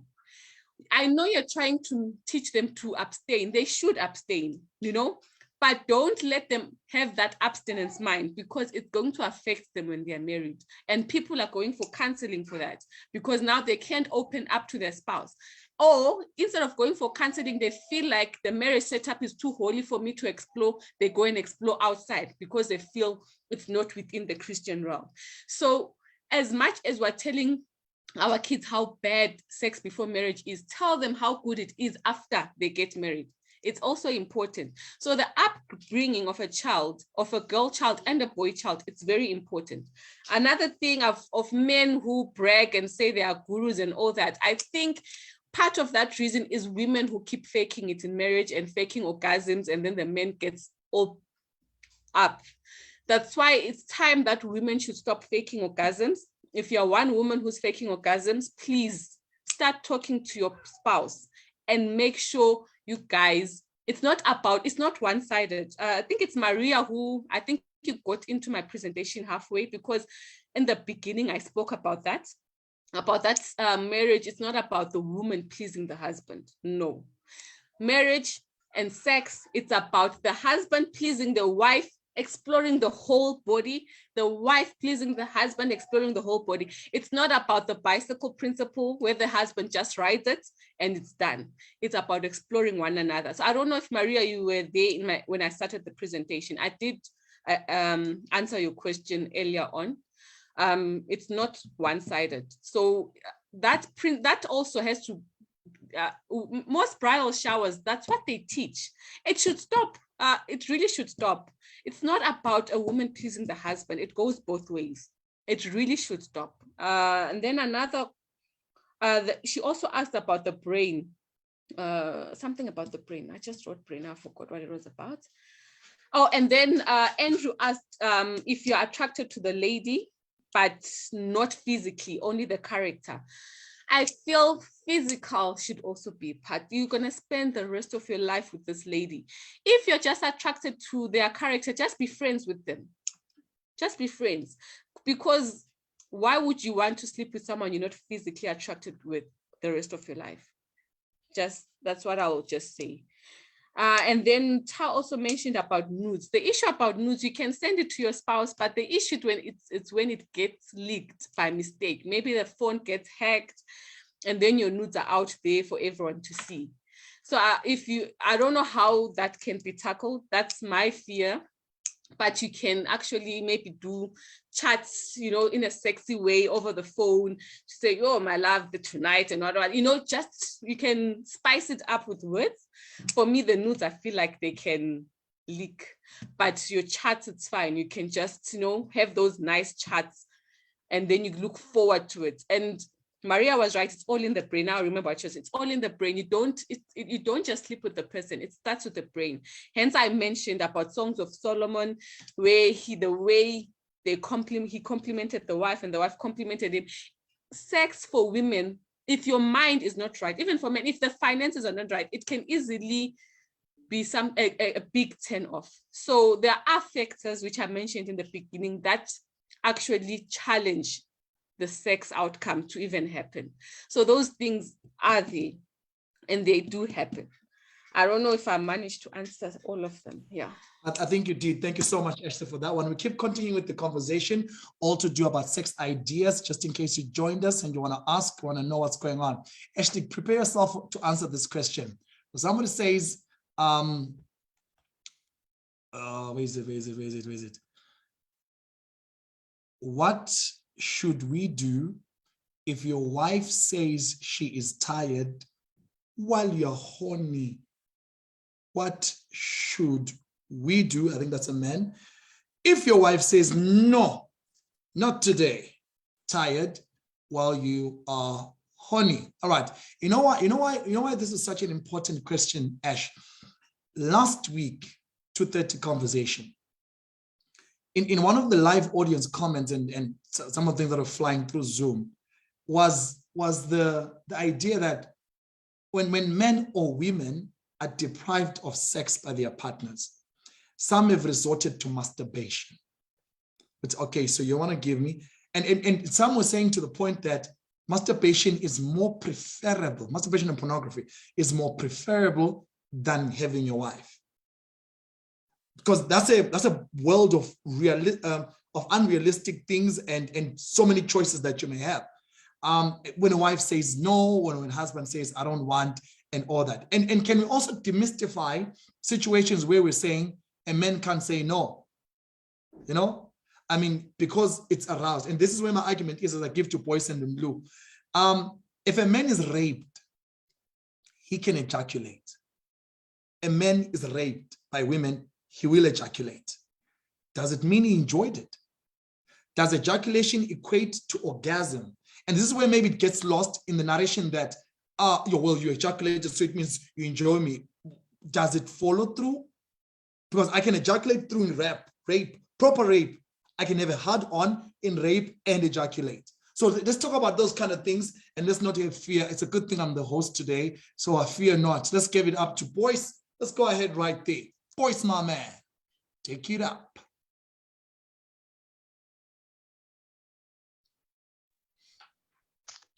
Am I audible? Boy, your network is a bit bad, Yes. so we can hardly hear you.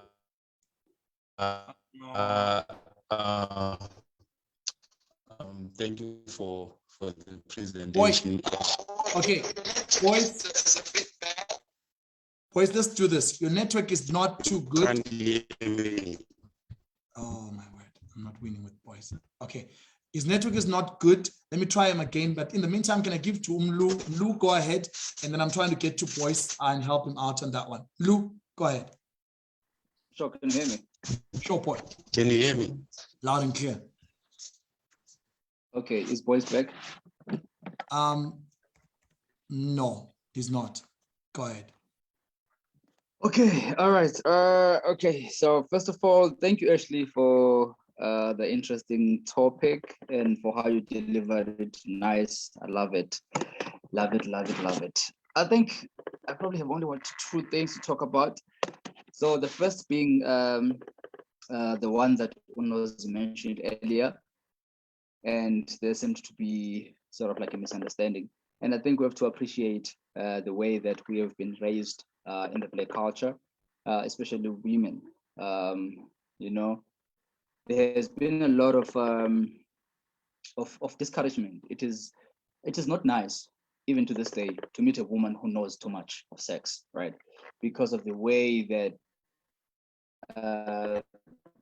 they have been raised, or we have been raised in totality. Why do you know what you know? Why is it that you know so much about sex? Why is it that you're open to want to having it, right? And even in high school days, such a woman would be very easily, preyed upon because to our ulus, right?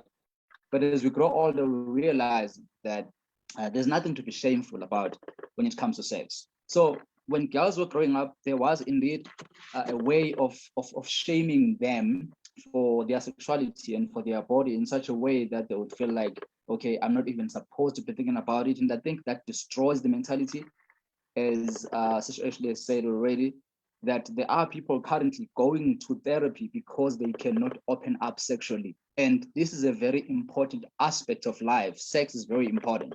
The second one is the question coming from SK about addiction and stuff like that. Me, as a young unmarried man, I am not worried about addiction. I'm not worried about addiction because I'm not having enough sex to worry about addiction. I do not understand why we should be worried about what sex is too much sex when already you're not having enough to actually get you addicted, right? Because right now I'm here looking forward to it and I'm like, mangishada, Zizo, color everywhere, countertop, bathroom, anywhere, forests, zokuzu, like it will be mad, right? And I do not think that I should not, without having it, already start worrying about having too much. Why am I worried about having too much? I'm not having any, So that's a problem. That's a problem. I think we should not try and regulate how much is too much for people. And I hear that so often. You will find comments on Facebook and social media platforms where you find posts that seem to imply or to tell congregants or people just how much of sex they should be having and when to stop because they're having it too much and probably then they are going out of the way. Why are you worried about what someone else is doing in his bedroom with his wife? Why are you worried about what people are doing? And some of you are coming here to sing to God with the same mouth that we're doing. What? Let people do what they want to do in their houses. This is between them and their God. And when they are done, after all, mean, there isn't much that we're just living for, guys. So let's enjoy life, because there's too much depression going around. There's a lot, you know. So umzuzwana nje siwubhaqayo siwufumanayo akube nenjabulo ekhona elastayo. But of course, I'm not saying this so that we become immoral, but I think sex should be left to those who are allowed to do it, to decide for themselves how much is too much. And I think they will know by experience when having it that, look, I think we're overdoing this thing now because of certain effects like 1, 2, and 3. We're losing focus. Maybe I'm not doing well at work or something like that. There are people that are literally, since they've been married, they are always on edge around each other. They can't just keep their hands off each other. And you think, but like, what is going on? You can't try and regulate them and tell them, look, you've been married for a couple of years now. Try and tone it down. Tone it down for who? It's their life. It's better if they're attracted to each other like that. And I think it's a lesser evil if I were to be addicted to my wife, if I wanted her all the time. That would be a very better evil than to be not addicted to her and then go off and want to see someone else, or then maybe go to pornography and end up stuck in other areas. I'd rather have the hard on for my wife and want her all the time. I think that's best. But anyway, that's just my 2 cents. All right. Thank you so much, Lou, for that one. Much appreciated. I think you put it across quite well, you know, for who and for what. Right. So here's something quite interesting here, Ash, and you'll address this as well. Devo is here. Mr. Brown is here. One of the guys says, can I have umpesune, which is basically, you know, a drink that men take to improve their sexual power, prowess, whatever. And he's saying, why am I getting so many direct? And Undivo says, I can get you that, talking to Maz on the chat here. And then he's saying, why am I getting so many direct messages? And let's address that issue of using these Viagra kind of things, you know, to improve sexual, the medical aspects of it. If someone has something to, some knowledge on that, it might not necessarily be you, but if someone has that knowledge of that, please let's bring across. Let's give ideas. Even culturally, what did our old people do? What type of roots did they dig under to boil and then drink, and then they produce 8 healthy babies? You know, stuff like that. How did they do it? How, you know, things that will help men to last. In South Africa, here we've got men's clinic. I know in other countries they've got things. And these are things that were bombarded on TV to say, go for it, check it out. Don't be afraid, early ejaculation and all those kind of things. Go check. You talked about pap smear in women, massive things that you talked about. Then a question comes in, keep that question in mind. And the question comes in, Ash, on a private to us here in 230. Person says, how do I address this, today's topic, with my husband, in a way that I'm not going to be asked, where did you learn this from? So how do I say, I like to do woman on top? I'm now putting spices into the question, like putting woman on top, do woman on top without necessarily being asked, like, so where did you learn this from? So you're cheating on me. Hey, I want to do this to me. Hey, go down. You know, how do we demystify the African mentality of asking questions about, so where did you learn this from? Keep that in mind. 3 hands are up. Boys, let me try you again because we're first, and I'll give to Linda Zolani, you're coming next. Boys, go ahead. Am I audible now? Sure, boy. Yeah, thank you. Thank you so much. Thank you, Ashley, for the presentation, but somehow I got Ngikatihamba. So there was a part where also you're mentioning about the question of deity language and saying, is my first question would be, you said as long as something that has to do with sex, is it okay? Because maybe some people find it very offensive, maybe using the F word with your spouse. Is it okay to use the F word? According to the dictionary, sex with someone, or we shouldn't go that far. We shouldn't go that far. The second question that I would like to ask is, maybe as a young person, as a practical example of something maybe that I've seen, that maybe it's not the I don't know if it's the right question to ask, but I have witnessed an immediate a marriage that didn't last more than a year, close to a year, because of the issues of sexual compatibility, that you got married and found out that the wife has the lowest sex drive that you can ever, because the wife even says, even to me once, even in 2 weeks, it's fine. But the husband now has a high sex drive. And how then do you navigate around that as a young person without, because when I experienced that, I also as a young man got scared to say, what if something like this happens to me? You marry someone that you're not sexually compatible, but then without sinning, how do you navigate around that space to know that someone you are sexually compatible with? Or as a lady, what if maybe I have issues with erectile dysfunction or very kunzim, but you those maybe are things that you cannot practically do that which is sin. But then how would you advise to navigate around that area to see ukuthi are we, because so ungathi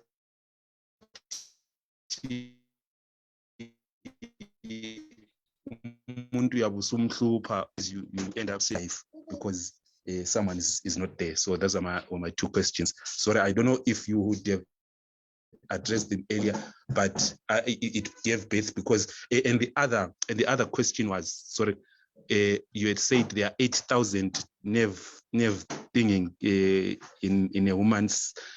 Is it that every woman is supposed to reach that? Because I've heard that there are others who have never experienced what an orgasm is their entire. So does it mean that every woman must or can, or there are others that will never experience that in their lifetime?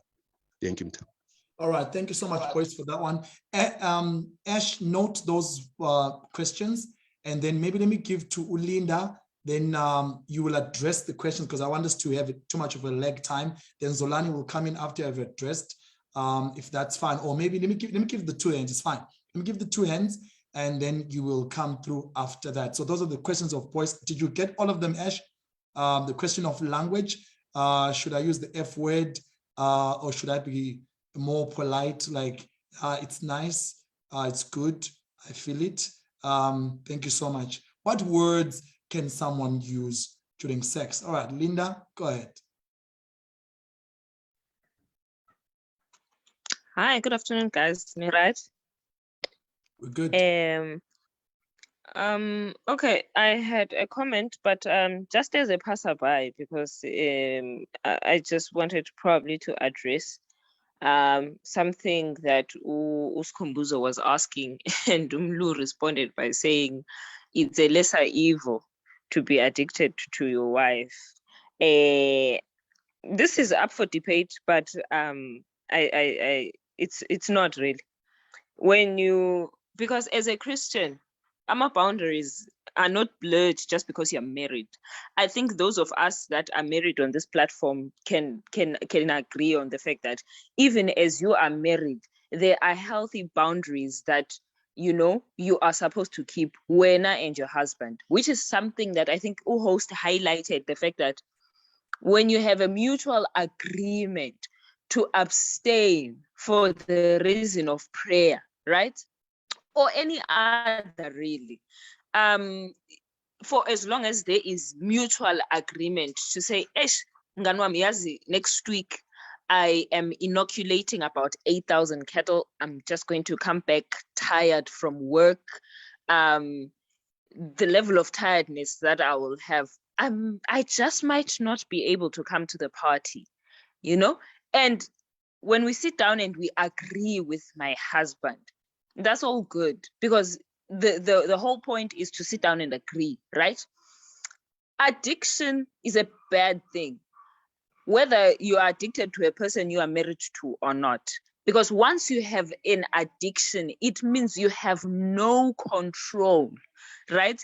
And as people who are practicing a Christian life, I think we are people who also practice having control over those things that we can control, right? And unless, of course, if it is a standpoint of U230 not to believe Ellen White, but I would like to assume that we haven't disregarded her on this platform. And if we haven't, there's some crazy stuff that she wrote that I want to read to you guys. On Testimonies for the Church, she says, it is carrying that which is lawful to excess that makes it a grievous sin, right? It is carrying that which is lawful. Sex is lawful in a marriage. But she says when you carry it to excess, it becomes a grievous sin. Not only does it become sin, it becomes a grievous sin. So to classify sexual addiction within a marriage compartment as a lesser evil, we really would be, you know, pushing each other over a very dangerous edge.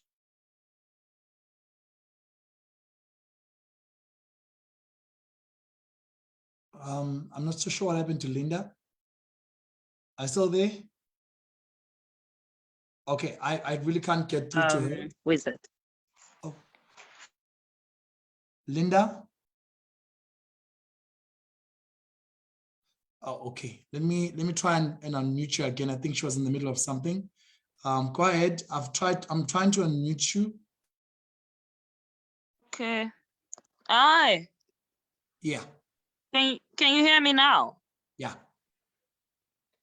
Okay. Where did you guys lose me? I didn't know you couldn't. No, You couldn't. I think it was the last part where it was about excesses. I think you just read the quotation about, you know, when you carry what is lawful to excesses. Oh, yes, yes. So I was addressing the fact that, look, just because we are married and it's lawful for us to have sex does not necessarily, before the throne of God, give us, you know, the permission to then have it without singabina control. Because yes, it was created for us, you know, we were made for it was made for us, and it's for our enjoyment and blah blah blah. But just like food was created for us, which is pile, right? And it's for our health, it's good for us and all of that. But when you eat too much, you suffer from indigestion, right?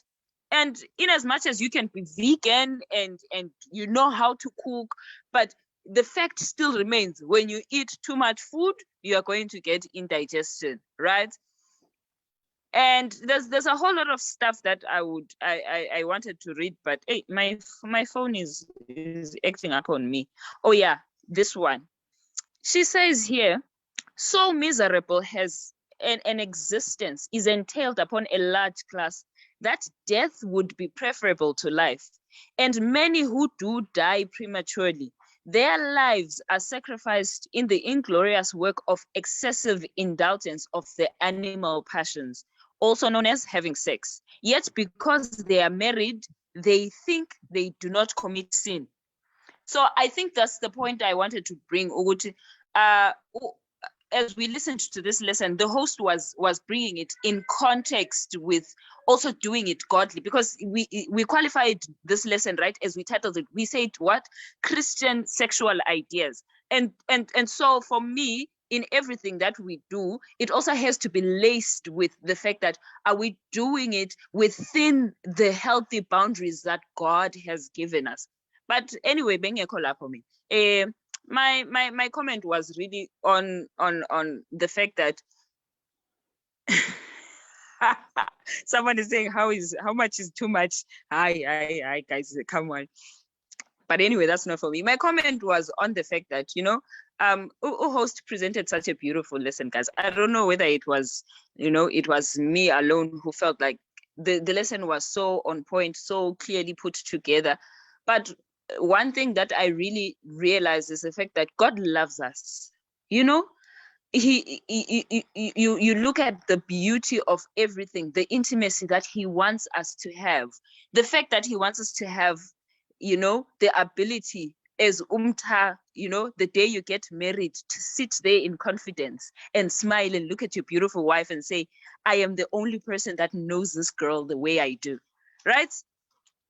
For me, really, that was my comment, to say in all of this, I really see God's love laced in everything, even in something that has been branded as taboo to talk about as sex.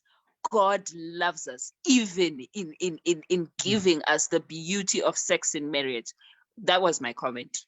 All right. Thank you so much, Linda, for that one, for bringing those quotations as well, just to bring us to more of this. We're gliding towards the end anyway, but it gets interesting. Zolani, you're coming next. Ne? It gets interesting, Ashley, and I know you're itching to answer quite a lot of these things.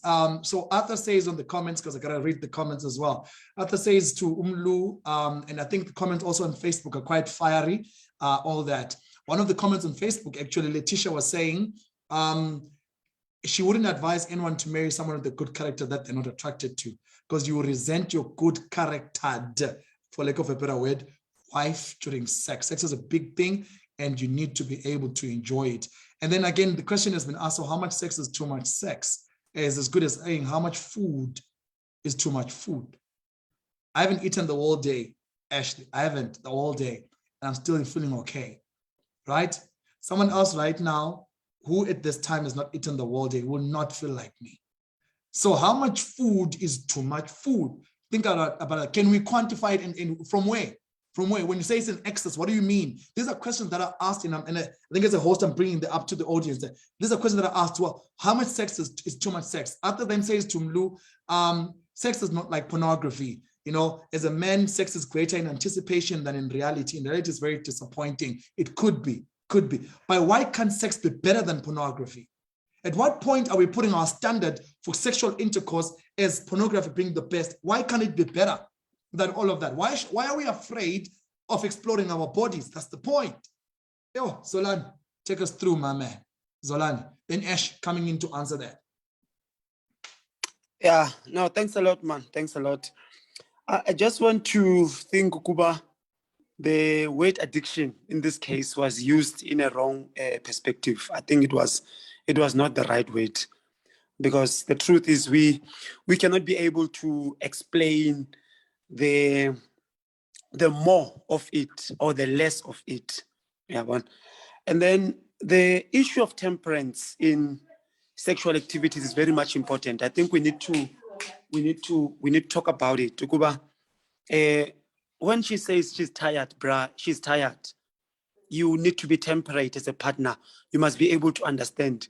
As much as when the father says he's tired, as a mother of the house, you must also be temperate. Remember, the Bible requires us to be temperate in all the things.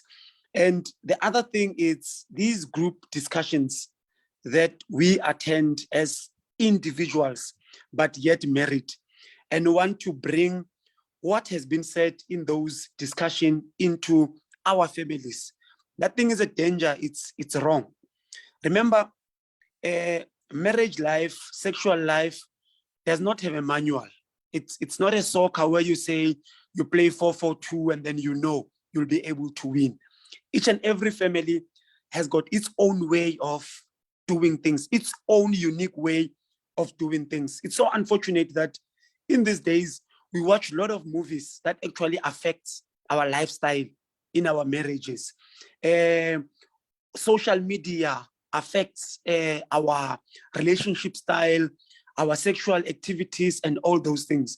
And the other thing that I'm so concerned about, it's the pride that we have, that we want it to be, the sexual pride that we have. Each and every one of us, we do have sexual pride that we want our partners to actually quench in different ways. To tell you the truth, with regard to what the presenter has said, especially about the issue of I was not happy with the supporting verses that she tried to bring, even though they were a bit close to what she was saying. But the truth is they were not direct. They were not direct. And then I'm not sure, Okuba, where will you get those verses? But it's quite clear, Okuba, there are no direct verses that actually talks about ukuba umbambo mama, abemanzi, and all those things. I still feel ukuba some of those things, they are just there to actually take away the pride and individual sexual pride that we have. And the other thing that I have a concern about is this thing of sex, especially satisfaction. It looks like it requires you to know it before you even marry someone. Because the way ngibona ngakhona, and it looks like the reason there are a lot of problems inside the marriage is because you have not tested outside the marriage. So when you get inside, you get shocked, you get all these things. But unfortunately, even though we are told Kuba sex before marriage, it's wrong and all those things, but according to how the presentation is, it simply means you need to know, you need to learn before you say, let me make you my wife, so that you know, Kuba, once you get in, you know what to expect. Because some of these things that have been said here, they're very difficult to Kuba. You would learn them inside the marriage. And what if you try and you are unable to get your partner able to understand, Ukuba, how do you want things to be done? What should you do? Should you divorce? Should you stay? Should you stay in that misery and all those things? Yeah, so thanks a lot, Puti. Thank you so much, Solani. Thank you so much. Much appreciated from that one. Asheligh, I need you to respond to some of the stuff that has been said. And as we glide towards the end of our lesson, we are speaking about sex ideas. You know, when I posted this to the small group that I'm at, I asked them, what do married people do during sex? Like, what do Christian couples really do during sex? Nenzan, what do you actually really do? Ash, take us through. Okay, I'll start with Uzolani. Maybe, I don't know, maybe my presentation, you thought it's something that you have to practice before marriage. That wasn't my presentation at all about. And it's also number two, what I explained, especially sex communication. If you and your partner, you cannot try and explore your partner before marriage because you're thinking that they won't be compatible with you. No, that's why there is sex communication.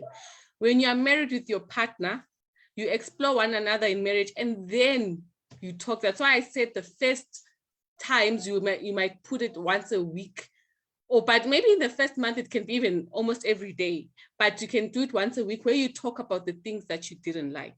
That's why in any marriage, communication as a whole is very important. In your marriage, if there is lack of communication, it's usually you can't even get to a point where you divorce. So sex communication is important.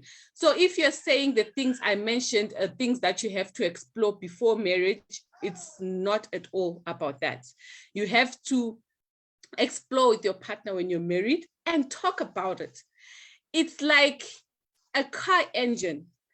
The person who engineered that engine knew which part has to fit where, but the first car that was ever made, they had to know which part has to fit where and run some tests continuously until they came up with the perfect car. That's why there's even different cars. There's the Audi, there's the Mercedes, there's a Jaguar, a Mustang, my favorite. Those cars, the engines are slightly different. They perform differently. So for you to say that these things have to be done, these practices, you can't do them in marriage, it's absolutely a wrong concept. When you're married and you have those sex communication, at first it can be hard, but the more continuous you have those communications with your partner to say, the last time you touched me in a certain manner, I liked it. That's the communication you have with your partner. You know, you have to continuously have that communication. If you can't have the sex communication, then your sex marriage will be doomed because you are not able to talk. And then I also saw you mentioned about the part of the foreplay on the verses of Songs of Solomon, where you said it's not absolutely what it is. That's why I started to say there is two schools of thought regarding those verses. There are others saying that the lady's just looking at an apple tree, there's no lover there. And the others were saying, no, they're not talking about the beloved either. It's just a garden and there's nothing and more to it. That's why I said, after this, go and study and find out more what this verse is about. But what I read, I presumed it was going towards that direction. So if you feel like you cannot engage foreplay to your wife, I'm not prescribing that you do. Zolan, if you feel you and your wife, if you are married, are perfectly fine and she orgasms without foreplay, then that is your preference. I am not giving people preferences on what to do in their marriages, as much as how much is too much sex. Someone might be comfortable riding a car that has got a speed limit of 100 kilometers an hour. Someone might be comfortable with a car with a speed limit of 50 kilometers an hour. And some might be comfortable with a car with a speed limit of 150 kilometers an hour. It's someone's preference. Some like an Audi, some like a Mercedes. It's the same as Umta talking about food. The other people who wake up at 3 in the morning and they are hungry and they go to eat. The others who are comfortable with 1 meal a day. You and your partner have to have that mutual agreement to talk what it is that you guys are comfortable in doing. How much sex are you guys comfortable with? You know, that communication above everything else it's the best thing that you can have. And that can be done within marriage. You cannot say you got married and then you're going to get divorced and because you're not compatible. Did you talk about it? Did you explore one another? The Bible is so clear. Explore your wife's body. Explore your husband's body. It is so clear. So how can you say you're not compatible without fully exploring your partner's body and finding out if sex communication, it cannot go wrong? And then another person asked, what if my wife is always has a low sex drive? There are three actual things involved. Number one, it could be maybe medically related. Number two, maybe they had a childhood trauma that they encountered and now it's affecting them mentally, that even in the bedroom, they're not keen for sex. So it could be that they need counseling. Number three, the abstinence mindset. You might find that they're still having that abstinent mindset. They can't open up to you. When you are telling her, open your thighs, they still feel like they have to close the thighs because they're not used to this. They were not taught, they were told to always close their thighs. So it also could be that. So, and also another thing, yes, there are also African remedies that can also assist. And for those who want to engage in foreplay, I'm not saying everyone should, for those who want to, for women, eat pineapples. It will help when it comes to foreplay. Pineapples are things to do. And again, I will mention, I am not prescribing what someone should do in their marriage. What's for another person, having sex 2 times a day before they go to work and after in the evening could be fine with them 7 days a week. For another person will say once a day, 7 days a week. Another person can say 3 times a week and they're comfortable. So for me to say how much is too much sex, it depends on someone's appetite. But there is a part where then it becomes an addiction, where you're not satisfied by your partner alone. When your partner has to go for a trip for 2 weeks, and for those 2 weeks you are at home and you can't hold yourself, and you feel like you have to look for it somewhere else or hire a prostitute for it, then you know you are addicted. But if you are only aroused by your wife, when you see your wife and you're together, and that wife she's the one who actually gives you satisfaction and you don't need anyone else, I feel like then there's no addiction there. The addiction is when you want to also explore other places. And then the other question was, what if my wife has never had an orgasm before? First, try exploring each other first. Try and explore each other. Try that sex communication. Please, guys, I'm serious and I'm saying, try it first and see after exploring, and let your wife be honest. Most women are not honest out there. I've seen with a couple of friends I have, they prefer not to tell their husband that you touched me in a rough manner in this position. They prefer not to be honest. This can only work if both parties are honest. And if you are honest with one another, you might find that your sex can end up being mind-blowing and she will start orgasming as well. If she doesn't, then it's a medical condition or the sex trauma, or it's a multiple of things that could happen. You know your wife, you know what she's been through, you know how she grew up, you know everything. And that's why if it gets to that point, maybe you'll need counseling or a medical thing. But if it's not that, then just try communicating and exploring one another. And then someone was saying, how can a woman be honest? Like someone is watching this now and you're not watching it with your husband, and then you go home and you want to tell the husband, you know, can I do woman on top and can I do this? First of all, can the guy please be mature? I mean, your wife is trying to explore you. Remember, I talked about the 4 parts of sex communication, where there are others who are reserved and the others who are outspoken. So as the husband, it would have been nice if they're there so that they can understand. You can maybe show them the presentation and make them know, because this is tough. If someone goes and tells their spouse and the spouse rejects and doesn't give them good feedback, they will never talk about it again, and it can affect their sex life. So for me, I feel all these things are centered around the communication part. If you don't talk, if you don't talk at all, it can really affect. And then what happens if your wife says she is tired?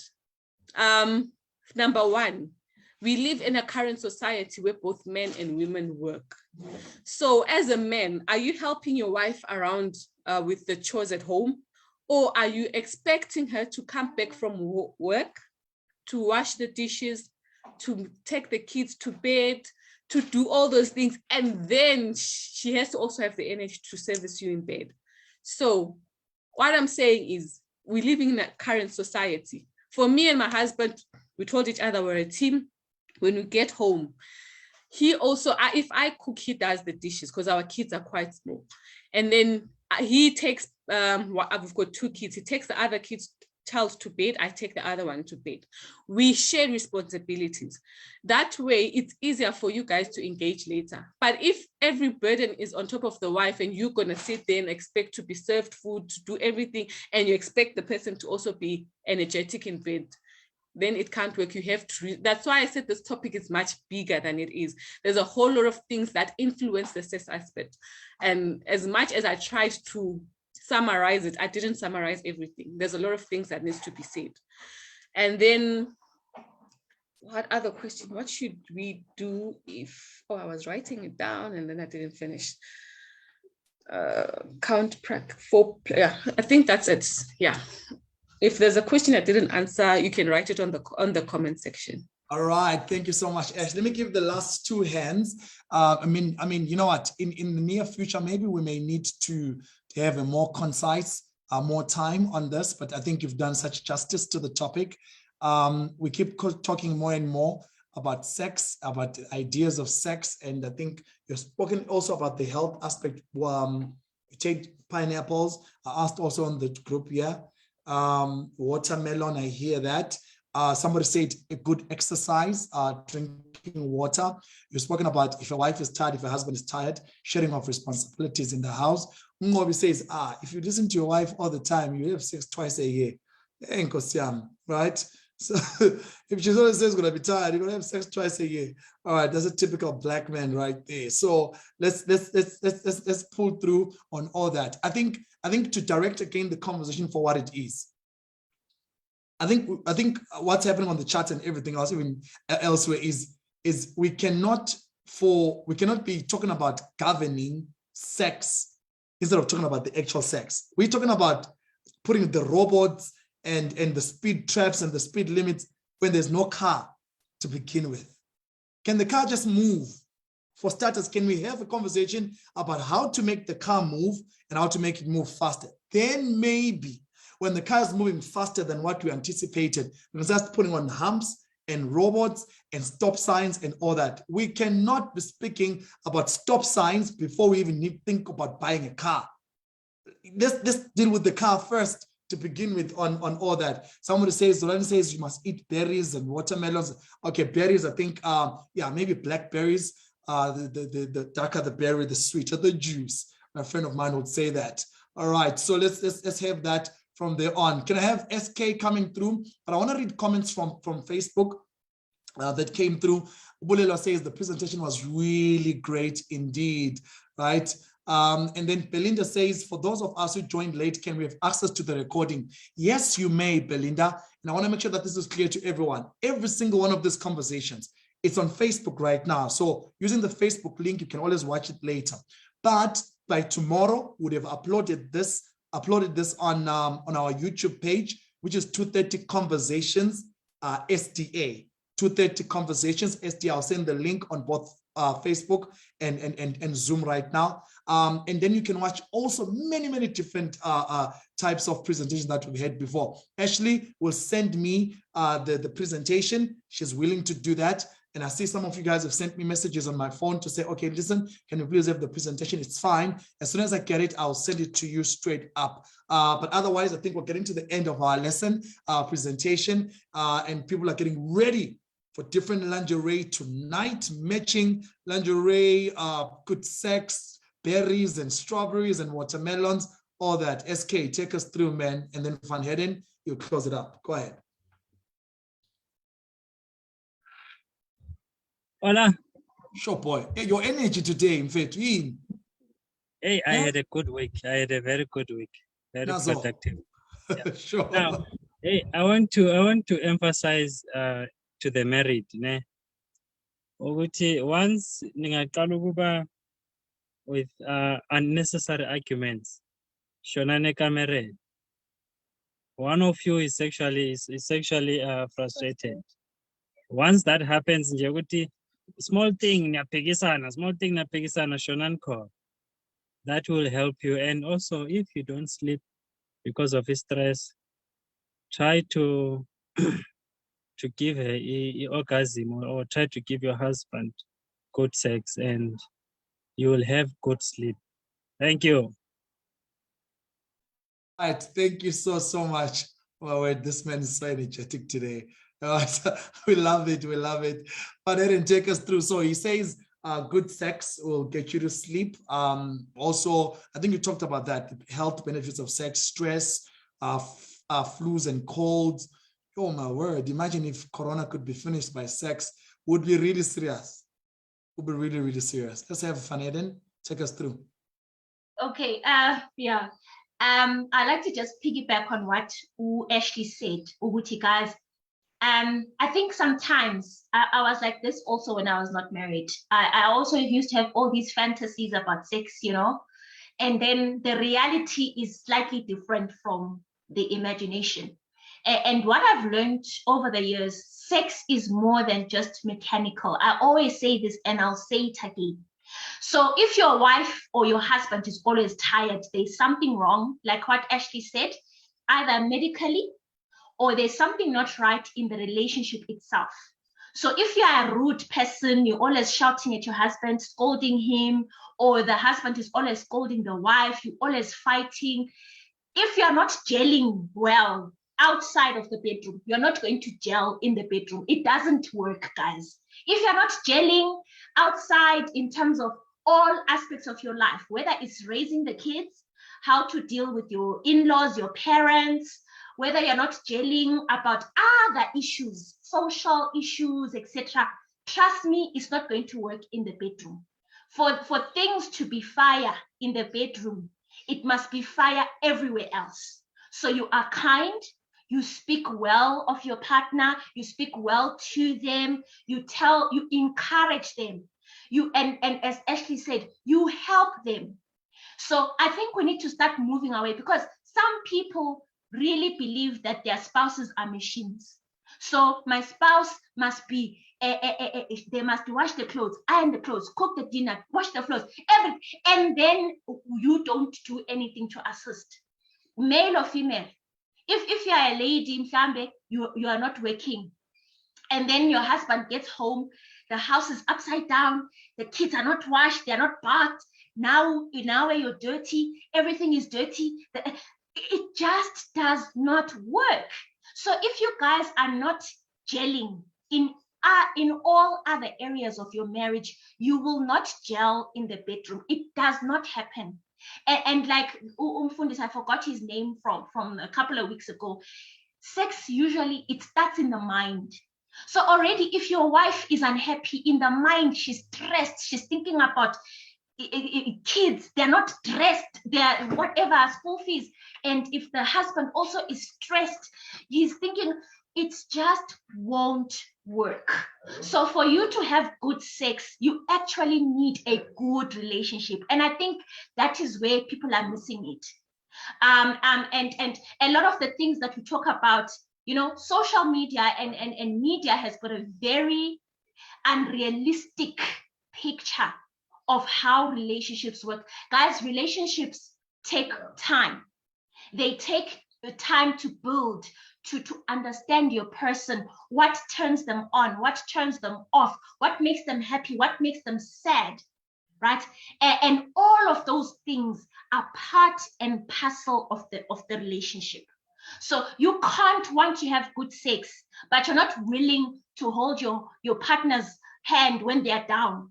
You're not willing to be there for them when they're not feeling well, when they need your encouragement, when they need your comfort. It's just not going to work. Sorry. Oh, my word. Thank you. Thank you. We love it. We love the comment there.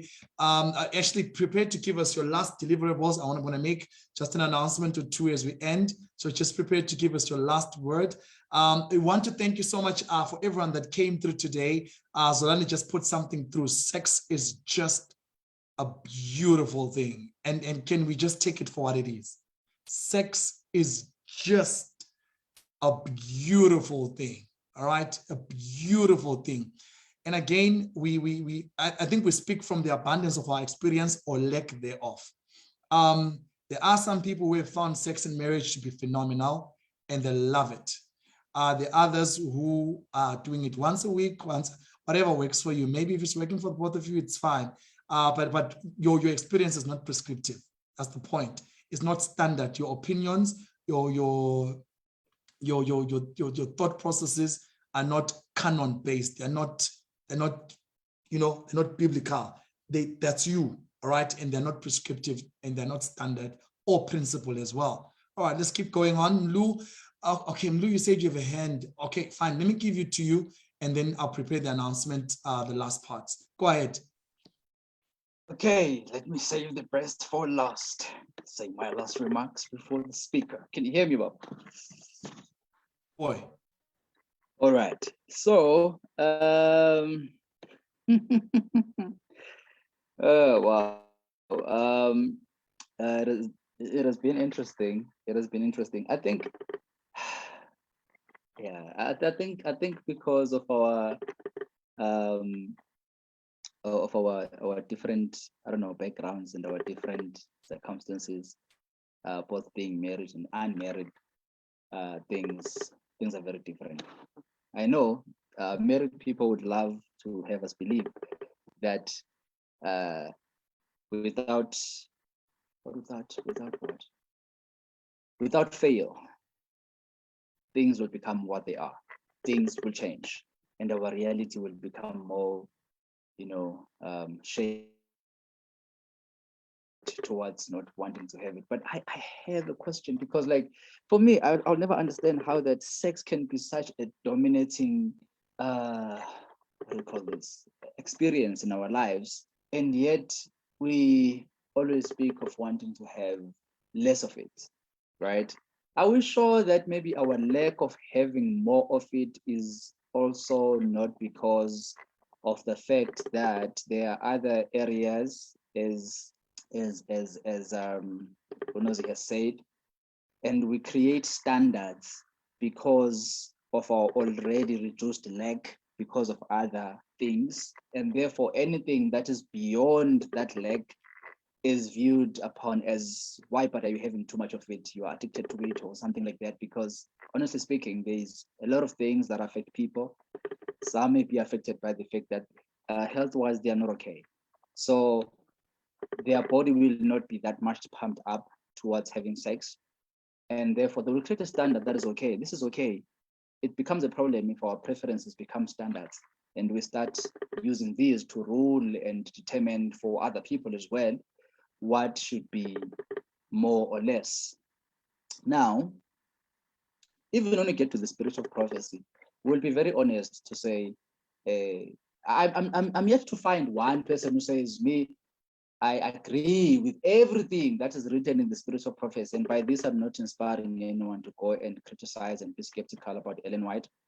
But I think with discretion, we will agree, maybe to disagree, that not everything that is in the SOP is something that we fully understand. We sometimes we can't even do what? We can't even reconcile these things. I do not think anyone in 230 Conversations has a problem with Ellen White, but I think there is a fundamental problem if we limit our thinking to the spirit of prophecy, and that we should be narrowed like that, that any knowledge should be measured thereof. I think there is just an issue with that. I think that would actually limit our experience and our knowledge and things that we can learn, because it's so limiting. It's so limiting, considering the fact, of course, that that was like 200 years ago, but we don't talk about that. So I'm not saying that it's outdated. I'm saying that there's things that have been said by Ellen White, sexually speaking, that feel like, huh? Okay, there are positions now that turn the wife into a whore. Oh, okay. All right. Which ones are those? And because the thing is, we come out as men and be like, you know what? Now we know how to do this thing. Only to find out, if we were to sit in councils where women speak about sex, we will kill ourselves immediately, because we are way below the bar, because the things that women want to be done to them are things that require you to unlearn everything that you have learned, probably go to school for 3-4 years, come back with a proper curriculum in order to please them. Things which even Ellen White would blush. These are women who are living. But anyway, I think I'm losing my train of thought, but okay. I think all I'm just saying is, let's not try and rule and beat each other up with the spirit of prophecy and what Ellen White said. We are allowed to have our own train of thought. We are allowed actually to disagree with Ellen White. There is nothing with disagreeing with the prophet. It's an experience. It does not send anyone to hell. It's a walk that we are walking. I may not understand what Ellen White was saying today. Tomorrow I may have a different perspective. So at this point, if I do not agree, that does not speak to anything. It does not say anything about my walk with Christ.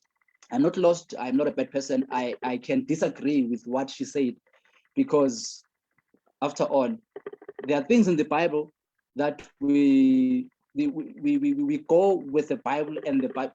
It's funny how that we say sola scriptura and then say sola scriptura and Ellen White, and then try to correct the Bible using Ellen White. So I think we should be very fair to say our first preference is the Bible, and if the Bible has to say something like this, because I don't think that Ellen White would even agree or write a whole book expounding on what Solomon said. That's just soft porn there, and the Bible is left there alone. So let each and every man walk this walk and decide what works for him. If I do not agree with Ellen White when she talks about how many positions I can do, let me do my own positions in light of my conviction with my walk with Christ.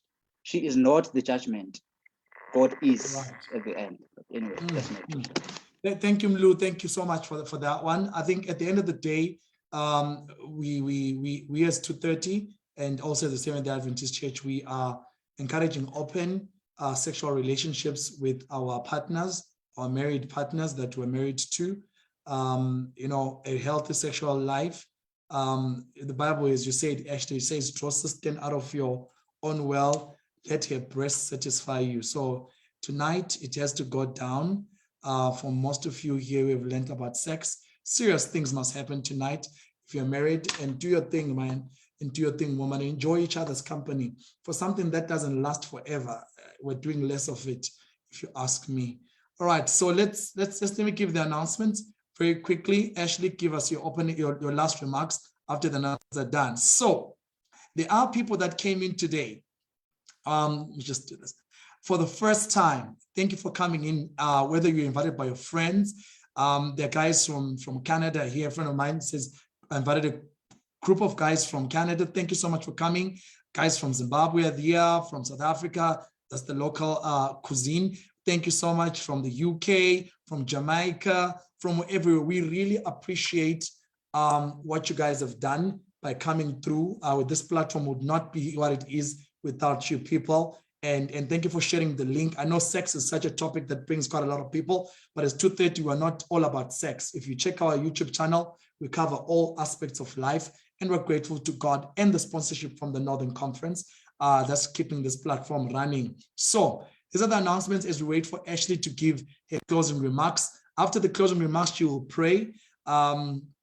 And Asheligh, when you pray for married people, pray for their sexual lives, pray for unity, pray for their emotional life, their financial life, that all forms of facets of their lives may come to fruition, may be progressive, may show that God is leading them. But anyway, as we prepare for that, this is what we have. So this conversation will be available on our YouTube channel. I need to emphasize that. There's our YouTube channel name, 230 Conversations SDA. Right now it's being it's live on the Facebook page, which is 230 Conversations. The Facebook page is the most active, so please do check it out, as we post quite a lot of things there so that everyone can know what's going on. We also want to thank last week. So we have the pictures now for what happened last week. I'm trying to move through. Last week was our first ever live audience. And this was the pictures that came through. So if you see on the bottom left corner, there's the audience. There's so many people at Golden Harvest. And this is the afternoon program. Our host, Melissa, and John Sibanyoni talking through. These are the children that came through for the children's story. And this is the team. That's me, Ash, and Ulianda. And they were preaching, and this is the team there. And this lady right here in the middle, and here is Ukosi. She's most quiet of them all. Probably you've never seen her, but she does all these posters, and she did also this slides here. So this was our first ever, and we really are grateful. There was even a marriage there happening, so it was a great time. And thank you so much for making it possible. It was with Golden Harvest Church. We are going to be going to another church for another live audience. And just so you may know, other churches that may want to invite us, we're very much free to come through. Just send us a message. We'll be able to see if we can come through, but we have to do a live audience as well for that one. So thank you so much. And so the 230 friends thereabout, and Brian, the last person who came up with the comment, the elders there, it was a great time. It was our first and such a beautiful time. Thank you for being part of the 230 Conversations family, whether you appear on the photos or you don't. And thank you for loving us as much as you have. Thank you for loving the church and trying to do your best. All that. This was our conversation today. Next week is about a new subtopic, or rather a new theme, the social life and August, marriage chapters, the legal side, blended families, marrying with kids, intercultural dating and marriage, and equally yoked dating outside the church. These are the topics for August. So let's keep that in mind, and we'll get the posters for our speakers as soon as we have them. So our speaker is already ready for next week, but we're still dealing with the posters. Asheligh, take us through, then pray for us. As soon as she's done, I'll come through, then maybe we can close the live stream on Facebook. But if you want to continue the conversation, there's what is called after scenes right here, whereby we keep talking about what was talked about, and then we take it up from there. Sharon, thank you so much. We see you on the chat there as well. Thank you from Mpumalanga coming through. You're part of South Africa, so yeah, that's good right there. Asheligh, take us through. Thank you everyone for watching. Thank you 230 Conversations for letting me also speak. The only last remarks I can say is the importance of sex communication. Do take it into consideration. It's very important because that's one thing I've noticed people are afraid to do. And without that, there's nothing you can do. So let us pray. Our Father art in heaven, thank you, Lord, for using me to speak to your people, Lord. If I've erred in any way, Lord, may you kindly correct it, Lord. May you also please be with each and every person who is here right now. Please be with them financially, socially, in every way, Lord, especially the youth who are there. Some might be thinking of getting married. Please let them find their partners, the right partners who they're going to venture into life with. Please be with all the married couples as well. You know what they are going through, Lord, all the aspects that they are going through in their marriages, Lord. Can you please touch each aspect of their marriage, Lord, so that they can have a beautiful and wonderful marriage as you have set it to be in your word, Lord. May you please be with all of us, Lord, as we're about to enter the week, and let the week be a fruitful week until we meet again next week.